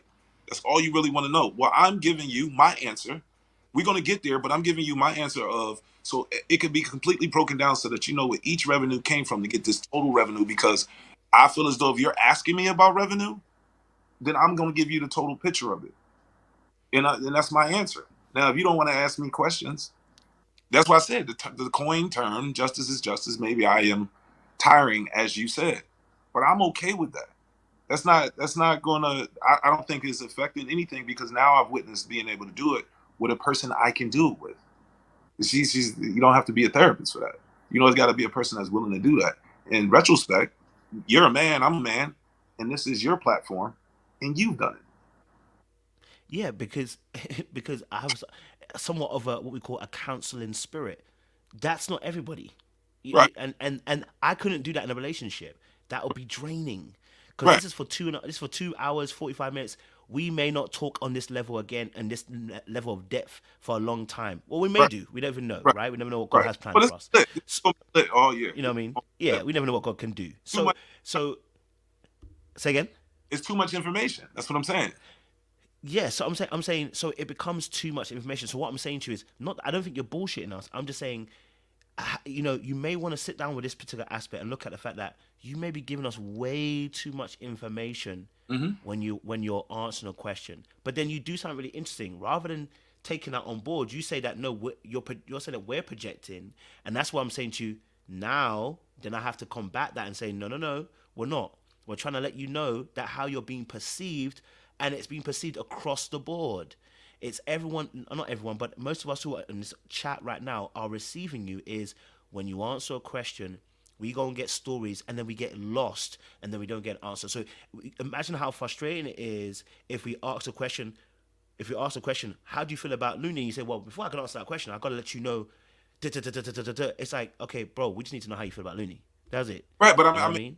I'm explaining it in my way. I have that right, no matter what your perception is, whatever across the board. That has nothing to do with me. Like I have to be me, and that's being me and explaining myself in a particular way from your question and respect the question. Well, this is how I'm going to explain it. Maybe you just need me to say, "Man, Looney is great." I mean, would this interview be lasting 2 hours? Would it be any content? If I did answer that way, I could, but would that be me? But That you're would not you're be not doing it for content though. You're doing it because it's you. right. So you can't Right. use a content pack. You're doing it Right. because it's you. Without doing that, and I give you those answers in a way that you're saying outside of the storytelling, we wouldn't be talking for long. It'd been a 30-minute interview because I would have just like, me and Looney are good. Ask me another question. Everything cool, man. Everything cool, No, bro. but that would be the other end of the spectrum, which is the complete opposite end. So you're going on two different spectrums. That Right, end and that end, we don't want you there. We want you in the middle, which is a good, healthy elaboration of what that right. answer is. But How are you and Looney? Are you how, together? No, yeah, we're not. Why not? how do you manage my spectrum? I think I'm in the middle of the spectrum because the dialogue is the dialogue, and brother, obviously you can listen, and obviously you can talk, and I can talk, and man, you talking about like some real stuff here. So those topics are what happens is we have a main topic that we're Yeah, discussing, love. That topic now is correlating into multiple categories. There's two brothers talking about life and talking about the way we feel and the way we thinking and our backgrounds and childhood. These are the questions that are being answered that are very delicate questions that I'm elaborating on to give a complete thought about me. So I'm entitled if I'm being posed to a question to give my complete thought. So one may last longer than another, one may be shorter. It depends on the question. So is it something that you can say, "Oh, Justice, you work on that," or is it something that I could say, if we're going to talk about things and we're going to have questions, this is the dialogue and this is how I handle my dialogue when I like to speak about things, especially things that are so sensitive and intricate about my life. I have that right to expand upon that, you and do. people may like, some people may sit and watch this whole thing and be a fanatic. Another person might turn it off as soon as it come on. Another person might be like, man, that was the best shit ever. I really got information. Somebody might be enlightened. Somebody might be hate the whole thing that I was talking this way. I So have no so control of that. You know what I would mean? you? Okay, you have every right to choose how you want to communicate. Exactly. But do you want to be right or do you want to be understood? Because you're trying to communicate something, right? Yeah. I mean, I want to be understood by the person I'm communicating with because I can't control somebody observing my communication and trying to get a thought from it. It's a big difference. So me and you might end this conversation and be like, wow, that shit was popping and nobody will never see that. And then somebody else might take it a whole different way than you actually taking it. And then now you might have to be like, well, look, you got to understand this is what he meant. If you listen to the story or you listen to the whole complete thought, you can kind of get the mindset. But if I don't give a complete thought, then you only get half of it. And that reminds you of exactly what it's giving you. So it's only giving you, the show is reciprocating the perception, right? Because you're not getting a complete thought. So now you're not getting a complete reaction. And you got to use common sense with that and laugh about that. But we get caught up in all this shit. Like, it's not, you're not getting a complete thought. That means you don't have a complete reaction. And you could leave it at that and laugh. And you don't gotta, we don't gotta, like, we don't gotta overthink it. But when you get a complete thought, then you say, okay, this person expressed himself completely. Now I can just evaluate this shit. Like, I thought you was kind of fucked up. Like you saying it, like, oh, I thought, something wasn't right, or maybe it was childhood. But now as I'm talking to you, giving me all these stories and information, brother, is giving me different vibes, but it's still some stuff that, of course, I'm not perfect. I need to work on delivery. Maybe I'm long-winded. Maybe I don't allow a woman to talk as much. Maybe I talk just as much as her. Whatever it may be. But what's for me is for me. What's for you is for you. I have no perception of, you and or anybody else for that matter. I deal with them in the moment. I don't go outside the moment and try to judge. I don't have time for that. I'm too busy trying to focus on perceiving me and being the best version of me than trying to worry about what is the best version of someone else. And I think that we as a people, we get there. So if you want to be the best person, the best version of you, you have to take into account how you're being received. You can't get away from that. You want to be the best version of you, then you're going to have to listen when people are experiencing you in a particular way. But what you did is when I said that we're perceiving you in a particular way is you said, no, no, no, you're projecting. This is how you guys feel about it. And I said, no, no, but if you want to be perceived as the best possible justice, you have to take into account what other people are saying. If people say to me, Coach, the way you interview, none of us like it, I'm going to have to look at it and go, well, I might have to really change the way I'm interviewing because no one likes this way I interview. So the way we're perceiving you as a community and the way we're seeing, if you want to be the best you, then you are going to have to take some of this critique in and then make some changes rather than saying project that we're projecting onto you. Like I can see some people saying, let's wrap it up.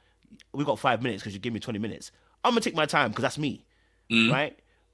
But if I want to, and I know, like I said, but if everyone says, look, it's time to go, we out here, and they start leaving, I might have to change the way I'm looking at it because, again, the whole point is I'm trying to get the message across to people, something. I want to communicate something. So I want Justice, you to communicate something to me. So I'm saying to you, I don't think you're necessarily long-winded. I think you add way too much details, over elaboration, which then if we say it's over elaborating, rather than saying we're projecting, maybe just take what we're saying and just be like, okay, let me sit with it for a little while. You don't have to even say I agree. Just say, hey, I'm gonna sit with it and see. That's what I'm saying. Yeah, I mean, if you add the projection from the people part, mix it with the part that I told you about, you get a piece of information to have an opinion about, right?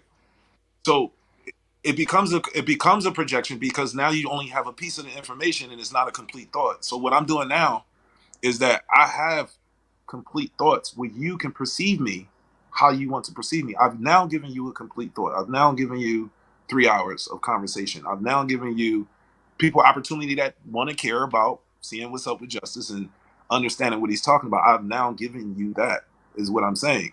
So I couldn't give you that because what I'm saying is out of my control. And it has nothing to do with anything that the show did. I mean, the show was great. Like I said, I enjoyed it. I laughed at it. I think it's a great show for people to find something out about themselves, as what you're telling me now. So that's fine. I can take that critique. And I said that after my Kayla date. I can take criticism. I can take, your opinion, or, but at the same time, I have to stand my ground on the things that I do know. And I can observe, when somebody's projecting or somebody's doing something based out of something else that has nothing to do with our particular environment. You know what I'm saying? Like, I'm not saying all the time, but I'm saying I can do that, which most people can't, right? It's normal. So if you're approaching me in a hostile type of state, it's like, why? What'd I do? Why are you not being nice to me? Or why are you coming at me? Or why are you talking in that tone? Or why are you doing this? Like, those things happen. And then now what's put out there, your perception is off because you haven't gotten a complete thought. But now if you watch Black Book now, shit, you got 3 hours of information to figure it out. It's like reading one scripture and just saying, I'm not going to read the rest of the Bible. You got to give it the complete thought. You got to be able to elaborate. And I'm in a comfort zone with you. I knew I would be because, bro, UK, I'm trying to come over there. Sides, man, it's popping there. So it's just like, I was like, yo, I'm gonna talk to the brother and I'm gonna just go in. I mean, it's a Saturday afternoon. It's it's Shabbat, so I'm. It's not like I'm doing anything. It's the Sabbath, so I'm here. I'm home, and I'm gonna go all in. And so that's my mindset in talking to you today. So that might be even more of elaboration come from. But then you watch my interview from last night; it was only 48 minutes. So you have to wait. I'm just giving this to you. That's cool. I appreciate it, bro. I Yeah. appreciate it. I appreciate it. We've got 1 minute left, so let me let you cap it. What projects are going on at the moment, or any things that we can support and get behind? Let us know, because we'd love to support you as well. The main thing is my company's Game Time Lifestyle. You can follow me at Game Time Lifestyle on Instagram, and I am Justice with 2 E's on Instagram. If you're coming to Miami, you want to plan a trip, or you want to experience nightlife or a good dinner. You want the biggest places, nicest places to go to, obviously with the proper budget, yachts, cars, whatever you need. We supply that. We do that from people from all over the world. But the other main thing is if you want to understand what happened in this show and the process of it and what the outcome will be, I believe the outcome is going to be where people place themselves, right? If Brandy and Mike work out, and in the future we can look back and they're like, which the guy that just married the girl, Joey or Clifton or whatever, Joey and Clifton, yep. They get to that point, that'd be a beautiful thing to see. And I think, we should try to support people that get to that point and not tear that down. Especially within ourselves as a tribe, and everybody's welcome to invest in that. But I feel like, all in all, the company, my events, what I do, all that is dope, but that's not something I've been doing all my life. Doing all my life is trying to figure out how to treat people better, how to treat a woman better, and how to be a better person. And I think if we end on that note, I think that's the real note. No matter what you do, try to understand and talk with somebody, listen to them. And I'm learning that. So that's love. No, listen, I appreciate you coming on here, because, like I said, I know sometimes I can be very hard, but I appreciate honesty, bro. If I have this playing, you'd have been out of here, bro. Major leagues. Don't worry about that set, man. I know about that set still. But listen, I appreciate you again, Justice. Honestly, I appreciate you, bro. I'm sure we'll chop it up in the future as well. Listen, audience, thank you. Got questions? Let me know, man. I'll come back, man. Yeah, listen, don't worry about that, Cap. Okay, you have to make some time for that. But listen, audience, thank you so much for seeing myself and Justice talk. Cheers, Captain. For myself and Justice talk and everything, we appreciate you lot. I know. Listen, 3 hours, it gets like that sometimes, but now you have a complete thought. Okay, now you have a complete thought. All right, you have a complete thought, and so now you can make your observations through that as well. All right, so I think this is a really important interview. Again, it's a reminder. Again, I'll say once more that when I'm talking about relations and I tell you guys, sit down, talk, listen. When I say listen more than we talk, this is exactly what I'm talking about. Because see, now you have 3 hours of, there's no way you can pretend as if you didn't see what you didn't see. You understand? You can't pretend you didn't see what you see. If you ignore what you saw, then it's you. You are the problem. You understand? Yeah? So it's literally, we having, we gonna have to, yeah. It's listen, it's a sticky one still. But yeah, listen, we gonna jump off now. I'm gonna literally 10 minutes. In 10 minutes time, we're gonna do Love Is Blind, episode 3 to 8. I was meant to have done this about 30 minutes ago, extended my time. But listen, I appreciate you guys coming through. Let's always try and have empathy for people. Keep the conversations going. Let me know your thoughts in the comment section. Let it know in the chat as well. Because listen, yeah, this is woo, Chile. Yeah, it's good. It's good. And you lot guys came out strong. 650 of you lot came out strong. I appreciate you lot for coming and showing face. We got Kayla on Monday. Okay, and I think I need to confirm also Brandy as well. So listen, it's Kayla on Monday. And we got a few other people coming through as well. So we're going to wrap that up. We're going to get them all to come through as well. Looney, I saw you in the chat. Appreciate you as well. I'll holler at you so we can talk about, getting you on the show as well. We'd love to hear your point of view now we know justice is. Okay, all right. Listen, if you thought it was interesting today, it's only gonna get more interesting. Okay, I'll be back in about 10 minutes time with Love is Blind. Appreciate you guys. Stay locked, stay loaded. We'll see you again, and Chile.